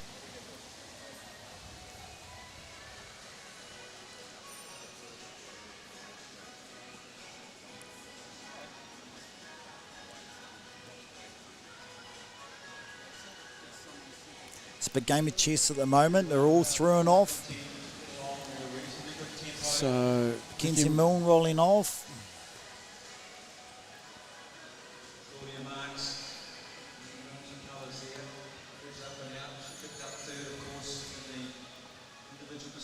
So just coming down, just ready to tick off that first 10 laps as they roll through. 31 on the board. Meg Baker rolling through. That looks like, is it Prue again, just putting pressure on the front? Yeah, and yet again, her teammate just swinging out of the line and creating a little bit of a gap. So Prudence again, not really aware that she had a 10-15 metre gap, swings up the fence but drops back down again and says, okay, let's push on. One of the Aussie riders just trying to come across. We'll try and pick up a number as they come through.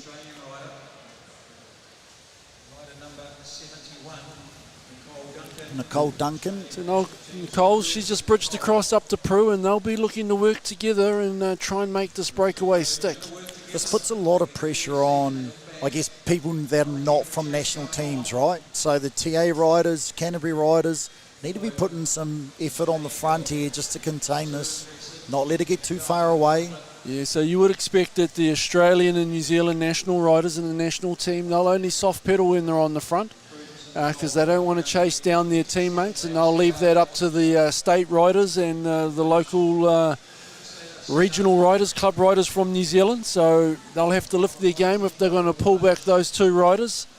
Just under a half a lap at the moment up on the field. 26 laps to go as they come through. It doesn't take much hesitancy, does it, before half a lap becomes 3/4 of a lap. It only takes them to sit up for 5 or 6 seconds. You know the pace has gone out of the race here. Half the bunch are up on the fence above the blue line, and we're well over a half a lap up now for Expect Prudence. some attacks to come. Prudence and Nicole just going along right in a nice tempo, not trying to close that gap too fast and burning themselves out. Claudia Marks just making sure that the pace is contained. Just rolling through, Prue on the front. They're in the same straight now as the bunch. Bryony wants to come. She's going to want to try and do it by herself. So Bryony's made the call that Prue and Nicole are close enough that they'll make that junction to the back of the group, and she's just looking to break away herself. So she's splitting this to pieces. As we just saw, she's got good legs in the pursuit, and she's looking to pursue this away from the rest of the bunch. So Nicole just rolling through there and swapping out with Prudence. So they've just lost a bit of that advantage. Back to a half a lap now. We've got 3 Australians and Bryony trying to come across. One of the Kiwi girls joining up. This is a strong group.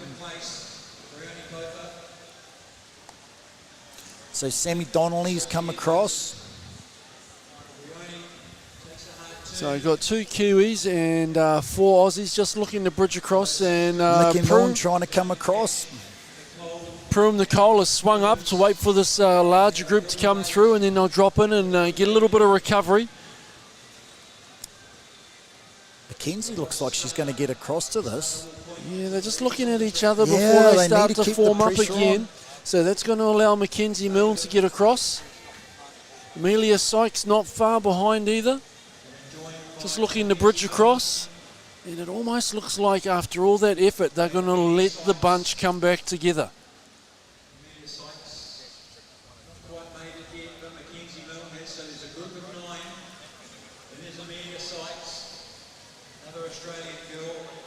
So interesting tactics there. Another sneak off the front. So Bryony didn't like the look of that. She's closed that gap.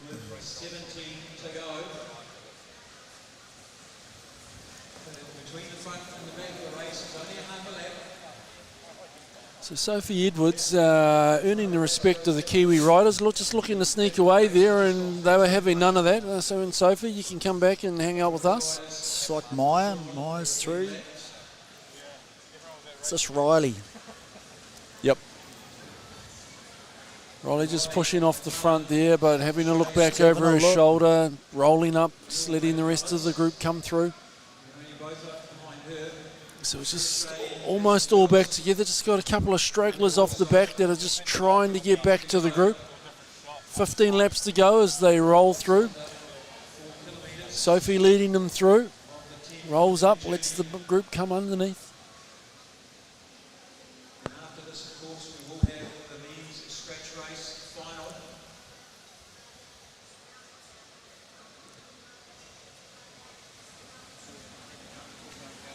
So Claudia just leading through and handing off. So we've gotten reasonably pedestrian now. They're all starting to think about that sprint finish in 13 laps time.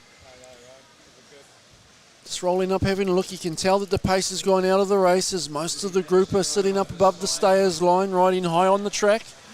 And here goes a little nudge off the front. Is it Prue again? Yeah, Prudence out of the seat, excelled. 2 of the Aussie riders have jumped on the back. We'll grab those numbers as they come through. Looks like Amelia Sykes is trying to bring this back together with B, so she's in good company. So Maeve just on the front, pulling a turn there. She'll be looking to swing up in the corner here and drop back down. So we see the group behind just swinging up on the fence. Dangerous with these 3 off the front.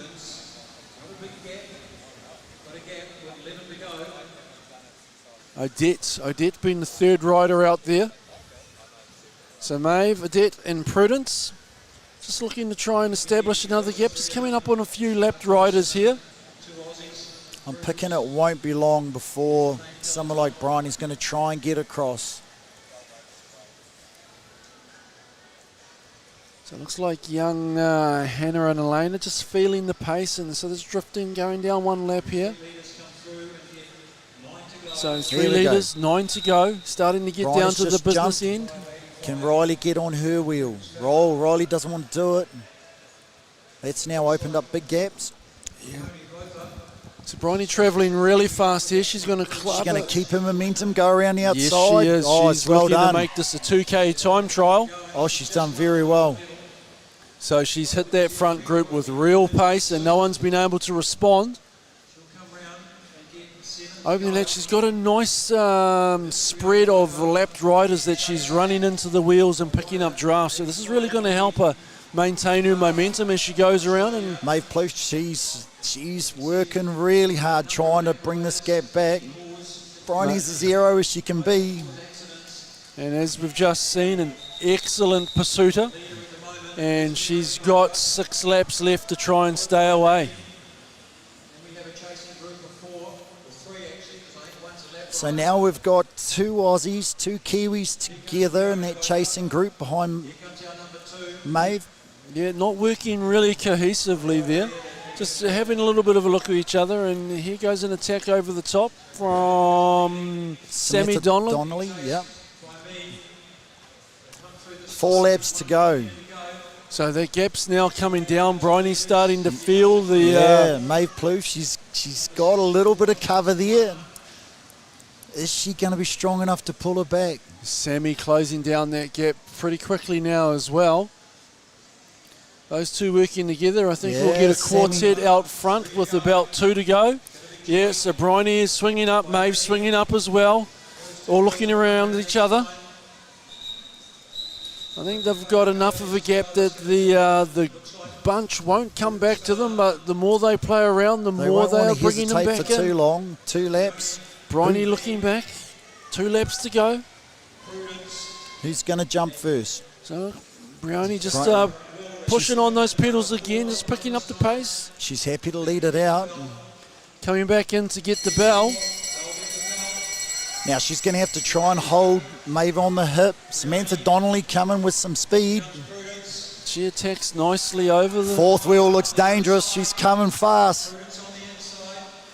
Oh, it's a good old Trans-Tasman battle coming into the home straight. Beautifully timed. Our Aussie cousins just getting the better of us there. Kira Will coming through.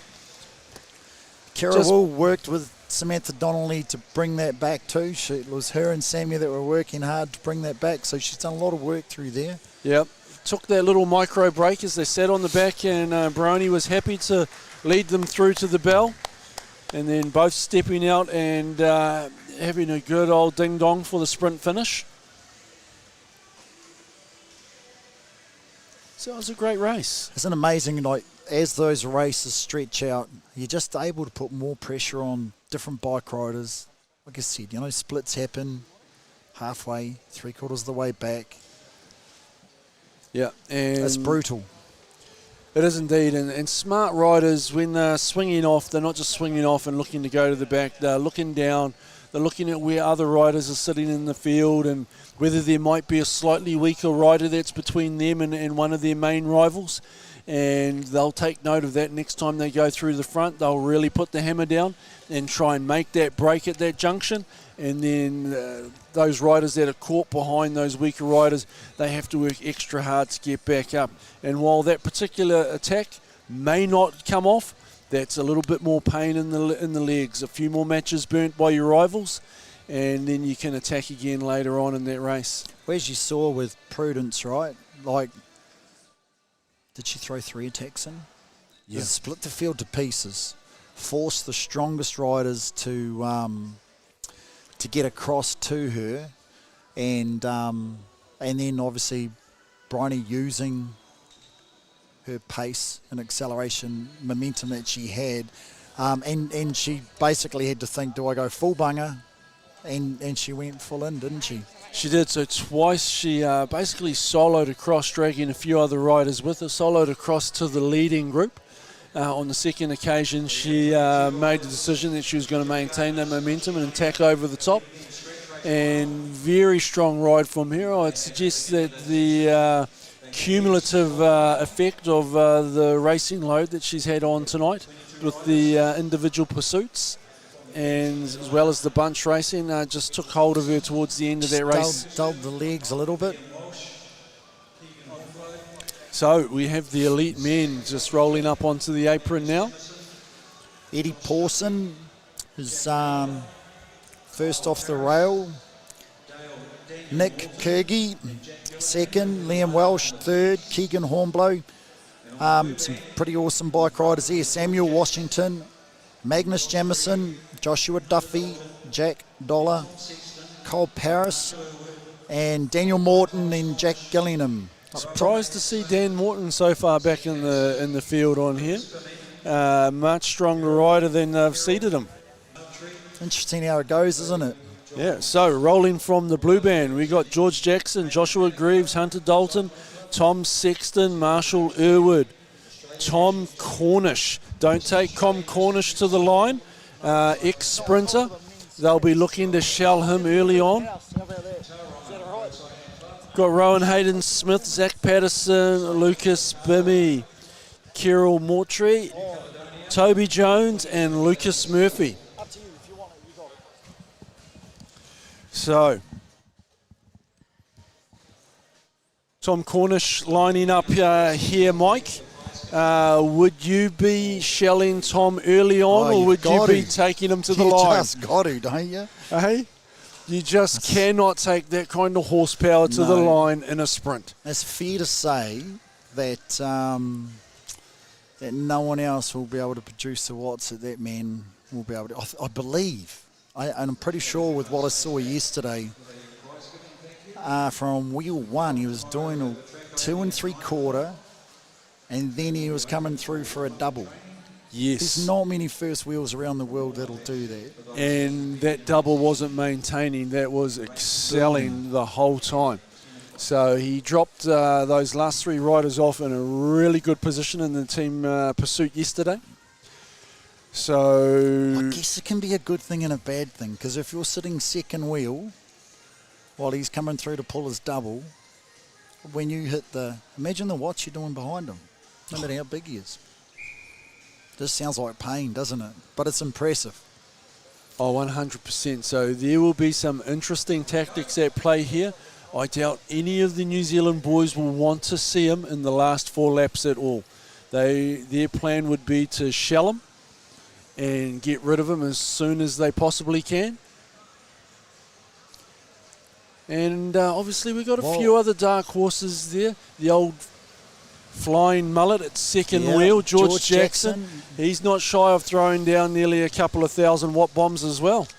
He's won a lot of scratch races as well, and he's one of these guys that has masterful attacks from like 5 laps out and often stays away.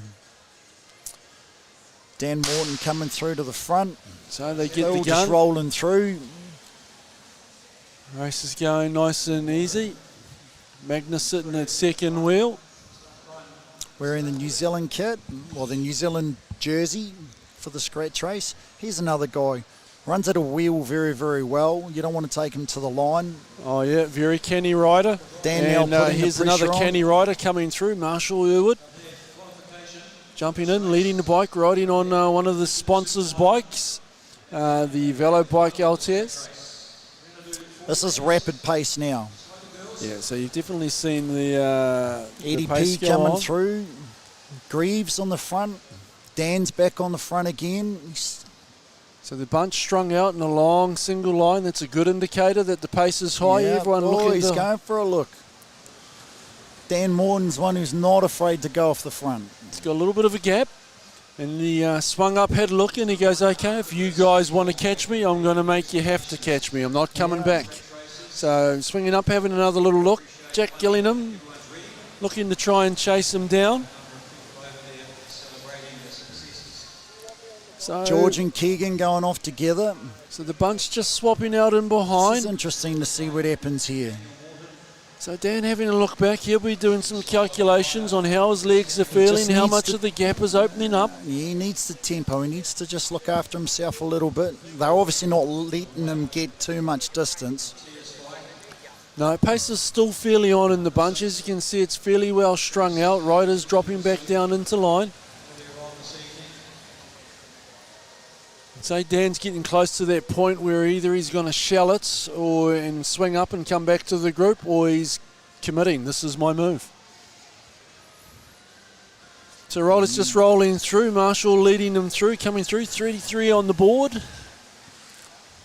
It's almost like they're wanting to leave him there to have a slow death out the front. They certainly respect him because they're not giving him much space. And I guess for those that saw his win in the Tour of Southland, you'll know why. He's an exceptionally powerful man. But with Dan Ben off there, it might actually make splits happen back halfway through this bunch as well. Because everyone's been having the pressure put on them, right? Yeah, so just coming through, just ticked off the first 10 laps. Everyone having a look around.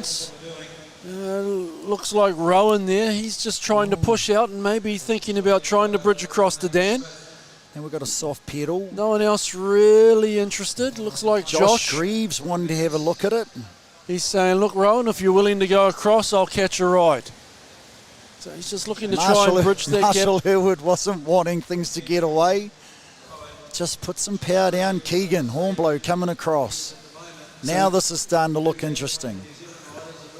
So Keegan in a really nice spot here. He'll be able to run up onto Rowan and Josh. Is Keegan going to keep going? He's going to take a little breather, look to work with them. Just look to close that gap across to Dan. Dan might want to just get some height, get on the back of these three, take a little bit of a breather. Ed Pawson there, pulling a big turn, pulling a few more, and actually most of the bunch back up again. Just swinging up, just shy of the group. So Dan swung up. He's looking to come back to the group. So he'll be looking just to sit in and get a little bit of recovery. Yeah. Hook on the back of Marshall. So coming through, 26 to go. Daniel Greaves, another bike rider, doesn't mind going off the front. He's always searching, looking for cracks. Ending off, Keegan on the front now, pushing it. Marshall having a look and going, now this looks good, and all of a sudden I found myself at third wheel. Good race awareness. Still got a little bit of a gap, but no one really looking to kind of close that distance down. Hayden Smith in the Australian jersey. So Josh back on front, just coming into the home straight. Another 4 riders coming up to join them there. Ed Pawson, you can see there, George Dan's Jackson. found himself in a bad position. He's now having to try and pull the split back. So, yeah, with the work that he's done on, he's not going to have the leg, so he'll be edging his bets that a few people will close that down, and Jack Gillingham doing a little bit of work there and pulling them back. Nice little turn there from Jack. So, groups all back together, but a couple of stragglers hanging out the back. Kyle Paris finding the pace a little bit tough. Just sitting up, take a little bit of a breather, and hopefully he will drop back down and get a lot more good training miles at high pace in his legs. Keegan, not content with his IP, still looking to put pressure on the field. He's got a big engine, Keegan. Yes, it's just sitting out there, and we got Magnus swinging up to the fence. Just letting the others roll through. Yeah, the Aussie boys have been working quite hard, just trying to keep that gap small. So Tom Sexton just rolling through and off the front. Dry. He has been incredibly quiet for this race. Tom, a very quick closer as well. Yep. And so he'll back himself for a slightly longer sprint.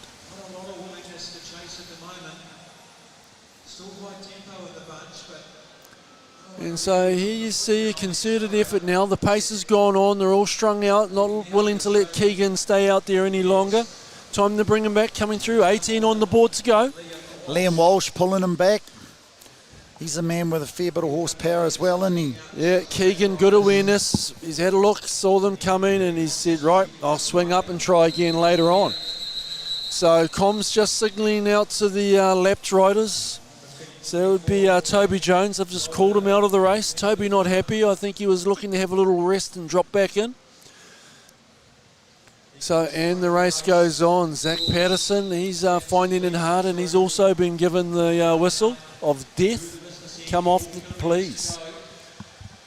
So 16 on the board to go as they roll through. Bunch back together, paces out of the race as they're all up close to the fence. George Jackson. So here goes George. He goes, I'll have a little sneak. Josh Duffy going with him. And is that Tom on the wheel? Tom suddenly appears. And here we go. We've got a strong break going. Oh, George going to the fence. This is a very strong trio. That looks like Liam Welsh. Maggie didn't want to pull through. Oh, look here. And Tom being incredibly tactful here. He's not wanting to come through. He's just swinging up, saying, look, you two can work and stay away. I don't want one title. I want 2 titles tonight. So we've got one of the Australian Territory riders. He's just bridged across while they play a little bit of cat and mouse.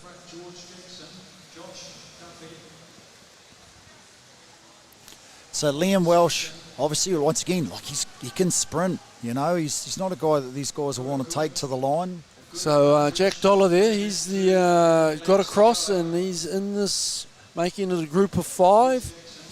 Working really hard. He's just looking to sit on the back here for a little bit and recover. He's done a lot of work to try and get across. It's a strong group of riders. So George up high, having a look. They've got themselves a healthy gap. Notice how they all use the banking very, very well. They gain height, see everything, and then use the banking to accelerate. Yeah, get themselves down into the wheels, just trying to be as efficient as they possibly can. So still just having a look around, being very cagey. 9 to go, so we're getting down to the business across end. Again. Keegan's found another wind. Keegan coming back, and is he looking to attack? Keegan's going to keep it going. Yes, he is. Tom's very aware of this, sitting up high, dropping straight down on the Keegan's wheel, and that's created a little bit of a gap there. George just looking to bridge across and make it a quartet out front with 8 laps to go, 2 kilometres. 3 Kiwis, 1 Aussie. Is that Liam Walsh in there with them? Keep it going. George Jackson, Liam Welsh is on him. Keegan and Tom. So Keegan hurting there, just dropping off the pace, but he's used the old low line to get himself back to the wheel.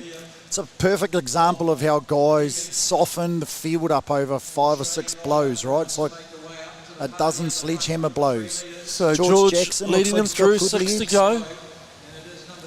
And number 7, Ronan, he's just coming across and he's brought Marshall Irwood with him. Marshall Irwood, very savvy at running at a wheel. He's trying to just give himself a little bit of distance. 5 to go. Who's going to lead out? Tom Cornish still there. He's just bridging across and getting it up to those lead riders with 4 laps to go. Tom don't want it to go. He's got the pain face on, but I'm sure those sprint legs will kick in if he can get close enough to the finish. Tom's having a look. So Tom's winding it up, and as we said earlier, Tom will be good for a long sprint. All having a look around. Get some height, Dan. Ronan just looking to lead through. We've only got 3 laps to go. Everyone getting a little bit cagey. There's Tom slotting himself in the 3rd wheel. Celia Magnus is in a good position here. Yeah, we haven't mentioned Maggie much, so he's been keeping his powder dry. He's got a great sprint. Marshall looking around, trying to get himself positioned. They'll be looking to be in those first 4 wheels or so. Whoever does this, Liam Welsh, is it underneath or is it Cornish? Tom Cornish, I believe, coming in to look to kick over top. What did we say? George Jackson, not enough to be able to hold him. How's the power there? Look at this. This is something to behold. Look at him just riding away with ease from some of the most powerful riders going around in the world. George Jackson, Nick Kurgi.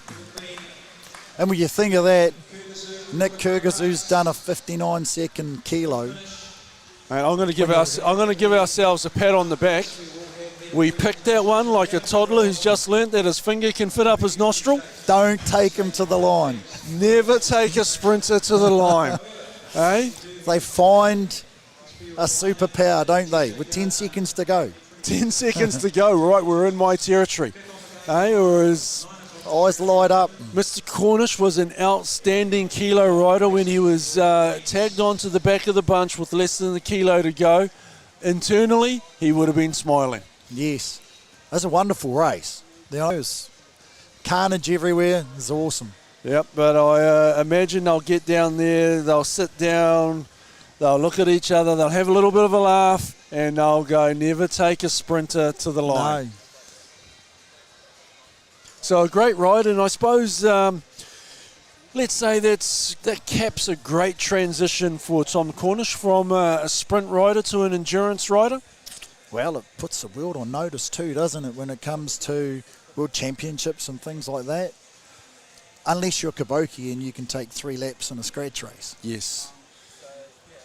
So those riders overseas just finished the European champs and the like, and those that are prepping for Asian champs, they'll be watching this with keen interest because they'll want to know how the Aussie boys and the Kiwi boys are going, and they'll have a look at that and they'll go, oh, Tom Cornish. Tom Cornish. Don't take him to the line. Don't take him to the line. Our boys let each other out well too, if we can say that, you know. George Jackson had plenty of speed there. So some excellent rides from some of the younger riders in the field there. Josh Greaves, just watching him roll through in front of us, hanging in there with these senior elite riders. He's just come fresh out of the junior ranks off Junior Worlds campaign to the Netherlands this year. Or just last year. He was off the front, you know, he's putting pressure on. And that's how you build your engine, isn't it? Yeah, he's not just here to make up the numbers and follow wheels. He's here to do a little bit of racing, do a lot of learning, and just get the gauge of how much more he needs to improve if he wants to hang with the big boys. Same, I guess, you know, like give Dan Morton credit that he spent 15 laps or so off the front, and he's second year elite. Yeah, you know, so we've got younger guys that are trying to impart something on these older guys, force them into making decisions that they're not expecting them to make, and they'll make some mistakes. Yeah, give them some encouragement. Dan's well known to these elite riders. They've taken him lightly before when he was a junior coming through and said, okay, we'll let the young fella roll off and see what he can do, and he's made them pay for it.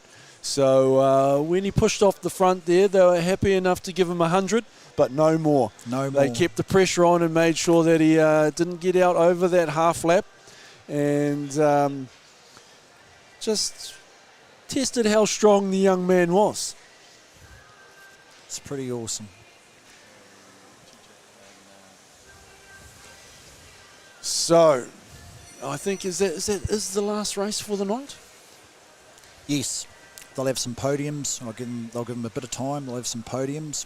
Presentations. And so I'll just hand over my microphone here to the consummate professional that he is, Simon Kavanagh, and he, without a hitch, a breath, a hiccup, an or an R, will thank all our sponsors that make this night happen and put on an absolutely outstanding event and some quality racing. So without further ado and waxing lyrical, here's Simon Kavanagh. It's a wonderful thing because we can't do anything without pretty amazing sponsors like GJ Gardner Homes. Eh? Hey, so many hands make light work. Thank you, gents, for commentating those races. So look, GJ Gardner Homes Waipa is the principal supporting partner of the Oceania Track Champs. So thank you very much to them for supporting local sport and this international everyone event back here. In the and Damien's going to jump over the top of me. Pit area in the centre field. We're going to have a bit of a quick walk around before start presentations once again. Just got to be careful we don't interrupt all the debriefs because there's plenty of debriefing going on. You look around, we can see a team over here, and then Queensland team over there, Aussie team. Look like they're all in a deep discussion. But that's okay. Let's come on this way. Here we go. Does look like these guys over here are chatting. Hello, team. Welcome to the live stream. Hey, is it your birthday today? It sure is. Hey, how about that? Anybody want to say hi to you? Happy birthday, Mickey. It's a great day to be racing on your birthday. I think we got a nice shot of you up on the rail and there was a birthday shout out on the stream already. The team knew it was your birthday. How'd the legs feel after that race? Yeah, it was pretty hot. It was a good race, but yeah, good to blow out some cobwebs, get started in the first bunch race of the event. So what's up next? Podium tomorrow. It's not really going to be going home and having any celebrations tonight. No, we've got to be at the track nice and early for a big day, but looking forward to it. Who's not here that might be watching? Who's not here? I've got a lot of family in South Island, scattered around. I think my nana is in the Waikato, but she's at home watching from TV, so it would be nice. I'd probably prefer to be at home watching TV as well. Very cool. All right, you done your warm down? Yes, I have. I'm about to go home. All right, go home, put your feet up, refuel, yeah? All right, we'll see you tomorrow. All right, have a great night. Let's go this way. Let's head on this way. So I hope everyone's enjoyed the live streaming today. We haven't had too many problems, a couple of hiccups here and there, but overall pretty good. Let's see if we can sneak into the CNZ pit. Here's the mechanics. There's Kirk over here. Let's go and see Kirk. Kirk, how are you? No interviews today. Going all right? Under contract. Let's go quickly in here. Say hi. That's all right, yeah. How's it going, guys? Yeah, good.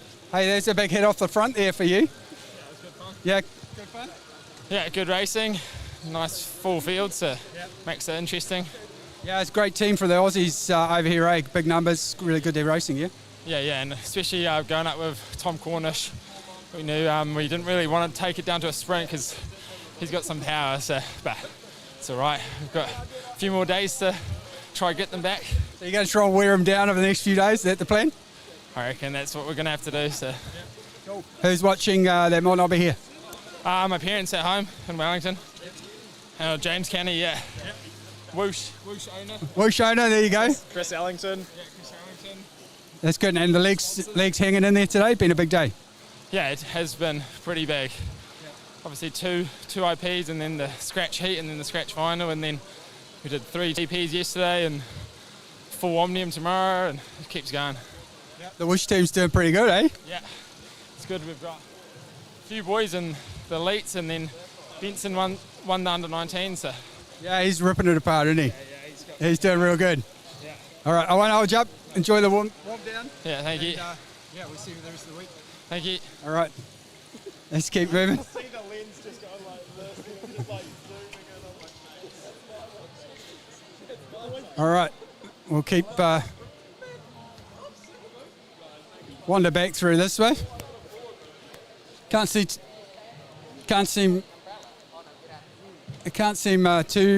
too much action going on. Here we got Alex just sitting up there by him lonesome at the streaming decks currently. I think he's the last man standing just about. Where is Benson? I can't quite see him here. Let's roll into the Queensland team here. Hello, Queensland team. Got time for a chat? Here we are on the live stream. This is Velo X. Who we got here? I don't know you guys. Sienna Monteith. Sienna, I know your name really well. Being in Australia, there's all these names, and now I'm getting to see the faces. So how is it over here? Yeah, it's really nice. It's actually a really nice town. So yeah, You sound really surprised. Yeah, well, it's a little town, so I was like, a bit shocked, but it's really good. Sorry, I'm just listening to something in my headset at the same time. So you're a little surprised about Cambridge. Where are you staying? Somewhere close to the velodrome or a little further out? Yeah, super close, like 2 minutes up the road. So yeah, it's really good. We can just ride here. We rode into the city yesterday, and it was really nice. Cool. And who's your offsider here? Megan Moore. Megan, I know that name too. So good to be over here? Yeah, it's really nice. I think there's very nice views along the countryside. Good. Who's at home? Who's looking? I've got, I think, mum and dad, my grandparents, and lots of family. Yeah. So it's good. It's good to come down here. We get to see everyone. Yeah. You can wave to everyone. Yeah, that's good. So what's on for the rest of the week? We've got a day off tomorrow, and then we've got point race on Thursday. I don't know the days of the week. Friday. That's all right. I'm sure it'll all come together. We've got 3 days left. Yeah, and then we're doing the Omnium Saturday. Okay. And today, on the thumbometer, how was the thumb? Good racing today? Really good today. Yeah. Really good? Yeah. Awesome. So you can go home, put your feet up, refuel? Yeah. All right. Hey, great chatting. We might see you the next couple of days. 3 days of really good racing. So have a good time, and yeah, great having you over, right? Thank you. Cool. All right, we'll keep on trucking here.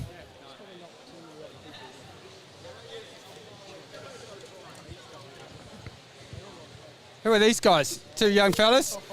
Who we got here? Jack Allen. Jack Allen.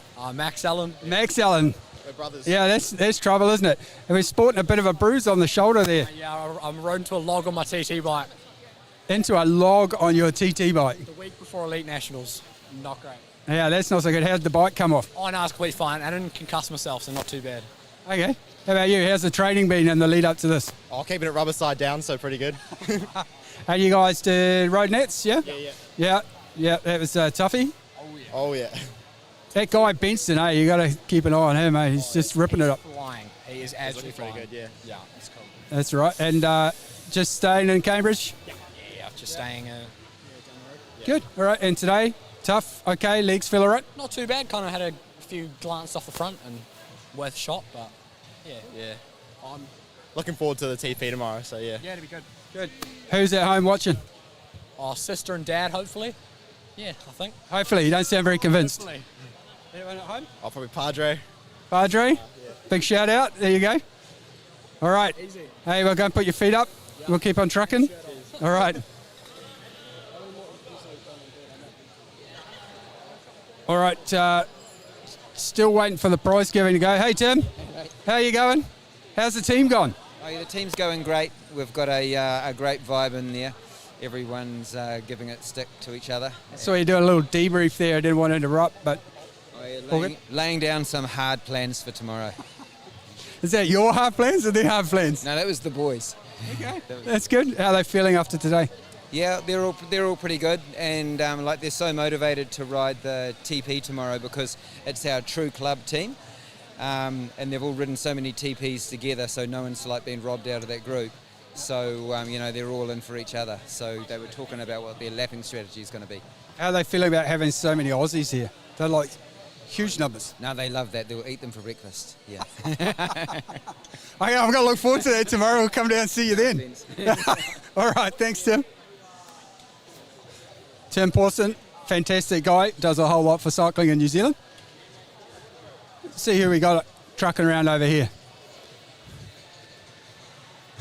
Neil's still here as the last standing commissaire, I see.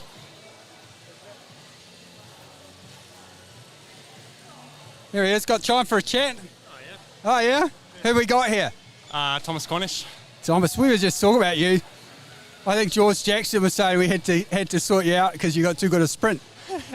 Yeah, I mean, that's kind of my specialty, so I was expecting them to try and drop me because, normally when I'm there at the end, I don't have too bad of a sprint.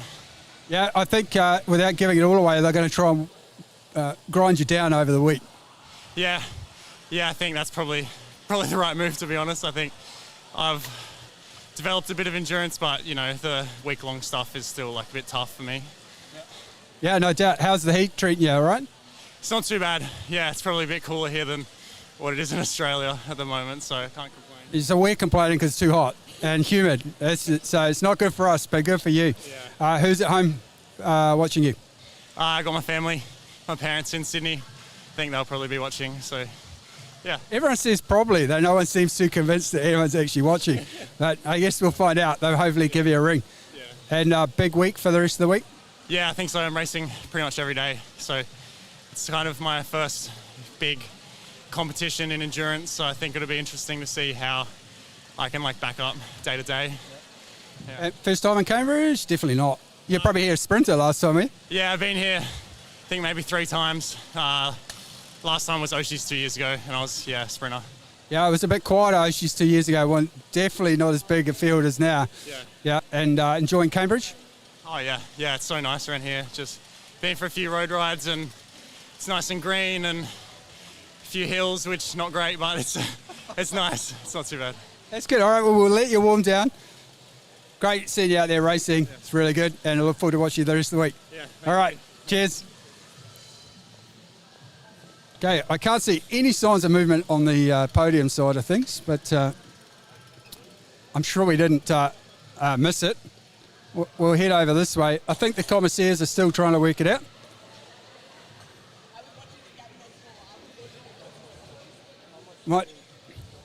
Might duck in here and just quick say hi to the Aussie team. Hey girls, how's it going today? We spoke yesterday. Yeah, good day today. Another good day out. Yeah, We've got good this day. scratch race winner right here, so it's a great day. Great day out, eh? Yeah, pretty good day. I'm pretty happy with it. I mean, girls did well, so yeah. Pretty happy with it. Just pretty happy with it or really happy with it? Really happy with it. So shout out to your main sponsor. Who's that? Oh, my That is the right answer. That was a catch question. That is the right answer. Your parents. They're obviously at home watching. Yep, they'll be watching. Cool. Have you talked to them since we talked yesterday? I've sent a couple messages. They're good. They like the live stream. Yeah, I mean, they didn't actually mention seeing me, so that's a lie. I'll give my dad credit. He did send a message. He saw, so. Okay. Well, hopefully they see you this time. Hey, congratulations on winning the scratch. Really good. I told you I was going to watch. And, yeah, we'll look forward to the next 3 days. 3 more days. Hey, keep feeling up. All right. Awesome. Thanks for chatting. We'll come over to the comms. We'll see John McDonnell. See if we can track him down.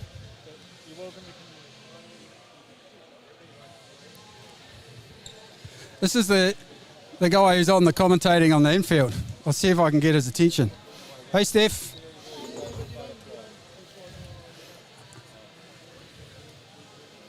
Hello, John. Don't let me interrupt. Well, no, do let me interrupt. Actually, I'm having a really good conversation at the present moment with one of UCI's top technical super commissaires who's getting the third time this year. 3 Grand Tours will be your third Grand Tour this year. Tour de France, everything else. So we're having a good old chat about different things and about the racing and how good it's been. And we go back quite a while. Better shop tour. We better not put that on the live stream, eh? We're still going for presentations. I guess they're just trying to finalise, are they? Yeah, we are. So we're just looking for confirmation of Okay. a couple of results. Perfect. We don't want to get them wrong. How's the day been for you? Good day? Good, thanks. Hot. Thoughts? Yep. Oh, great racing. Yeah, and quite an amazing environment, actually. Probably one of the best Oceanias I've attended, and I've been doing them since sort of in the 80s as an official and that sort of thing. So it'd have to be one of the most exciting. Good racing, good athletes, good team. Yeah, it's been really good, actually. And it's just great numbers from Aussie and New Caledonia and a few others mixed in there. So I don't think I've seen them feel so full in a long, long time. No, I haven't. Not at Oceanias. And I do think probably it is an opportunity for both Australia and New Zealand to piggyback on the success of this Oceania. You know, I feel that it's hopefully will generate maybe a lot more interest in, hey, why don't we work together and have more racing together? We're 2 of the best nations in the world, but I can tell you, and Zach will probably stay the same, that the other nations, a lot of them have gone past us and are catching up big time. And the more of this we have, the better. And I think we've seen a little bit in that junior space, like I say, hi to Louise and that, and there's a few more riders going over to AJTS, and I've talked a little bit about it on the live stream, and Blackline, Bear's doing that, and a few other events that we probably didn't look at as much, or we used to and then forgot about it. You know, even the Canberra tour, a bit of road stuff is probably a bit more on people's radar. So it's like to say. The Malaysia track series is really good, and I think that's building also. There's a lot more interest in New Zealand and going to things. I do think we need to be cautious in terms of like world championships and so on for our youth, but a lot of what's going on in Australia, Malaysia, and obviously New Zealand, we want to try and, I think, need to encourage more and more of that. Yeah. Good. And Zach, when do you head away?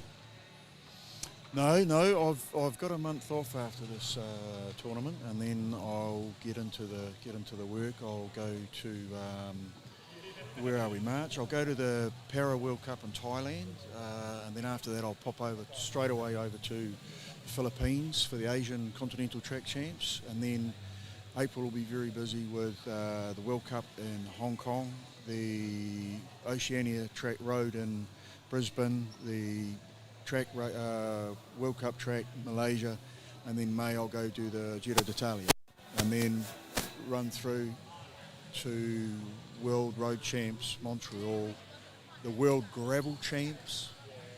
I am just dizzy at that calendar. I'm not sure how you managed to keep that all in your calendar or your mind calendar as such. So. Oh, and I'll finish off with the World Track Champs in Shanghai. But I was just talking with John, and you know, he's as senior as they come, and just the well-being and the health and looking after themselves as well. It's the same for the commissaires that it is for the athletes. Got to look after that. We're very fortunate to have Wayne Primario here. He's absolutely one of the top 3 guys in the world to be here with and looking after our guys and for our commissaires to learn. Because I think if you want to have to what John's saying as well, if you want to have really good racing, you need to have really good commissaires who have a very nice feel for the racing, to let it flow and let the riders see, particularly the up-and-comers, what's required at international level, but also how to race and what's tolerated and so on. But the race has been very good, very good. It's good, good. All right, well... He's about flying probably more than you. Quite possibly, quite possibly. More miles than you've got. He could indeed. All right, well, truly appreciate your time, skills and expertise. You're welcome. As I do with all the comms. And John, are you back for the rest of the week, each evening? Yeah, no, back for the rest of the week. Can't keep away, yeah. Yeah, I know that feeling. No problem, yeah, and you're the same. Yeah. And I've got a lot of time for the cameraman, actually. I generally see him on 2 wheels as opposed to holding on to a camera. Yeah, next year. Next year over here. Yeah. Still a year too young. But he sees it single with his mates, so help them out. So next year and then 32 with the Silver Fern on in Brisbane. There you go. Like the way you think. All right. We'll see you shortly. Okay, it's starting to thin out in here. Obviously, plenty of people on the way home. Still looks like still just checking in there to see where the final presentations are at. I hear the names. All right. See you later, mate. Here goes Tim. He's off. See you, Tim. All right, just still on the roll here. Who we got sitting over here on his phone? How's it going? Who are you? Lachlan Walters. Lachlan, how's the event been going for you? Not the greatest. I got caught up in the crash this morning. Okay, yeah, I saw that. I saw Lockie sticking his head out. Yeah, it's like he's doing a bit of a duck dive, and I think he took a couple out with that. Yeah. How's the body held up for you? Not feeling the best, but not feeling the worst. Yeah, good. And so what's on for the rest of the week? I got the Madison tomorrow night, and then points race, and maybe the kilo on Friday, and then the Omnium on Saturday. And how big's the team? For your team, how big's your team that you're over here with? I think there's 14 of us. That's pretty good, eh? So you like riding with the team? Yeah, it's good. Yeah. And how's Cambridge treating you? It's nice here. It's really nice here. All you Aussies seem surprised when I asked that question. But what did you think you were coming to in terms of Cambridge? I thought it'd be a lot colder. Yeah, actually it could be a bit colder because it's a bit hot for us. Yeah. That's right. And anything on tomorrow? Did you tell me that? Madison, okay. So that's a toughie, eh? Yeah, real tough. Yeah. That's right. And who's your partner? Sam Hilditch. You've done a few meadows with him? A few, yeah. Yeah, cool. So you guys will be in the hunt, you reckon? Yeah, we got close at national champs, but just missed out. So who snuck away with that one this year over in Aussie? The Kiwi group. Oh yeah, it was. I should know that, shouldn't I? Remy. That's right. They burgled it right at the end on the last sprint. Yeah, they won it because of the last one. Yeah, that was a bit sneaky, wasn't it? Yeah. All right. Okay, I'll let you rest up. Sounds like we're about ready to do the presentations. Anyone you want to say hello to before we shoot off? Anyone at home? Hi, Mum. Hi, Dad. Hi, Mum. Hi, Dad. Your major sponsors. All right. Hey, good luck for the rest of the week. All right. Cheers. All right, we're going to make our way over towards the podium. I'll sneak through the Aussie pit here and hopefully not get ankle tapped as I go through.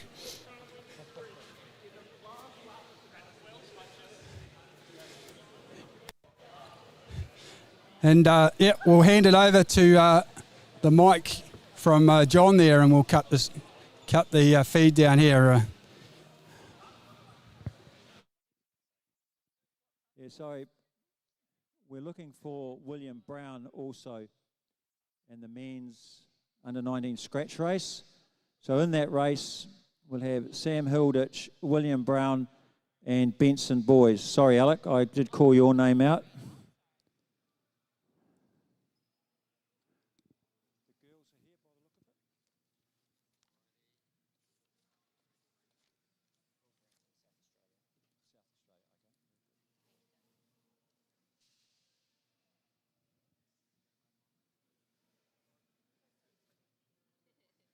did them first.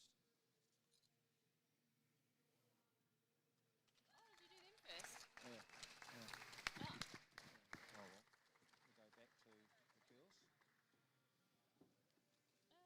So that was Brioni third. Do you want to do the elite men then? Okay.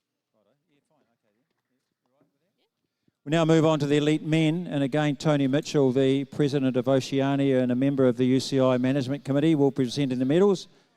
And in third place in the bronze medal, New Zealand High Performance Team, Nick Kurgasu. Yeah, that's you, Nick. Yeah.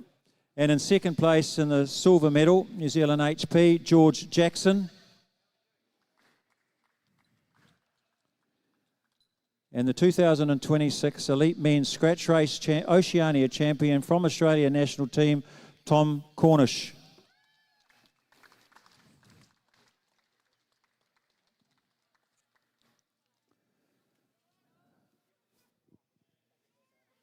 So you're just happy?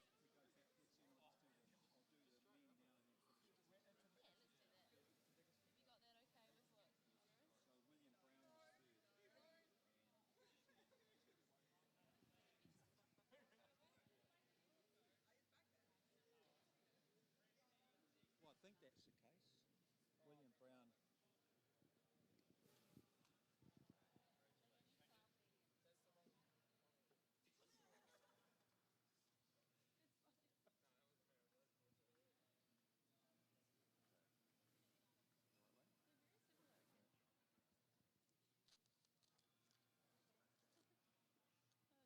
So we just get that right, eh? So third was William Brown, second Sam Hilditch. I didn't really hear what Duncan said, but they'll tell us if not.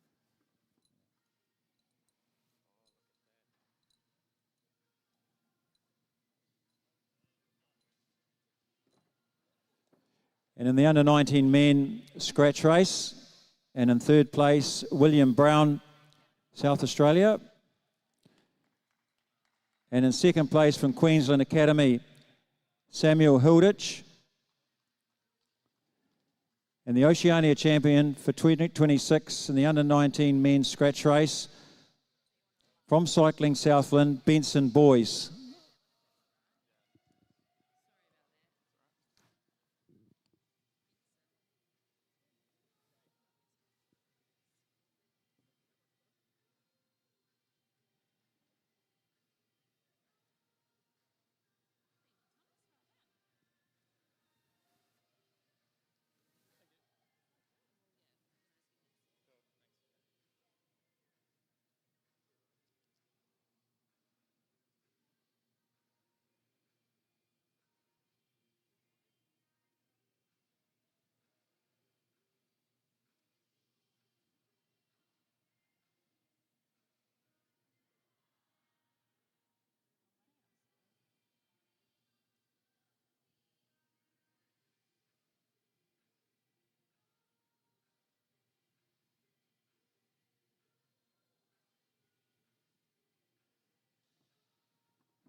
And the final presentation for this session 4, the under-19 women's scratch race. Again, Tony Mitchell, Oceania Cycling President and UCI Management Committee member. And in third place, the winner of the bronze medal from Queensland Academy, Megan Moore. And in second place, and the winner of the silver medal from Canterbury Track Cycling, Shayla Sayers. And the 2026 under-19 women's scratch race Oceania champion from Queensland Academy, Sienna Monteith.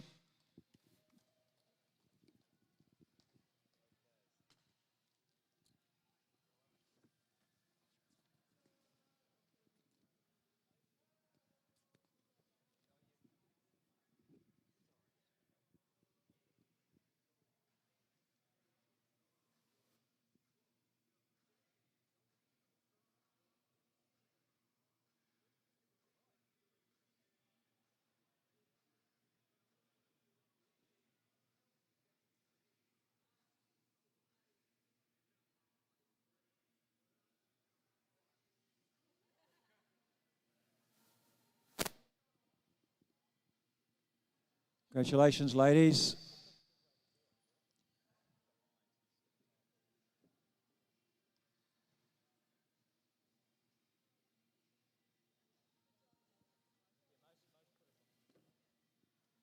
Thank you. And just a reminder, the track opens tomorrow morning at 9 o'clock for warm-up for those in that session, in session 5, and racing starts at 10 o'clock. Thank you, Tony. Have a safe journey home. Have a good night's sleep. We'll see you all in the morning. Hi everyone, that wraps up the session. Hope you've enjoyed that this evening. We'll leave you to it. We'll go and pack up some stuff. And we'll see you back here tomorrow. That'd be great. And if you're with someone who hasn't, we know someone who hasn't found the live stream yet, let them know.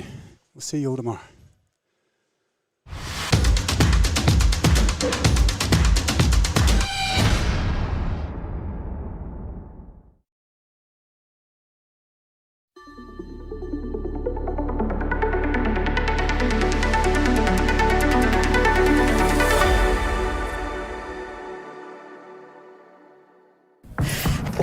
Power to keep sport and recreation safe and fair is in all of us. As one team, we can help prevent harm, especially to our tamariki and rangatahi. Harm can mean abuse.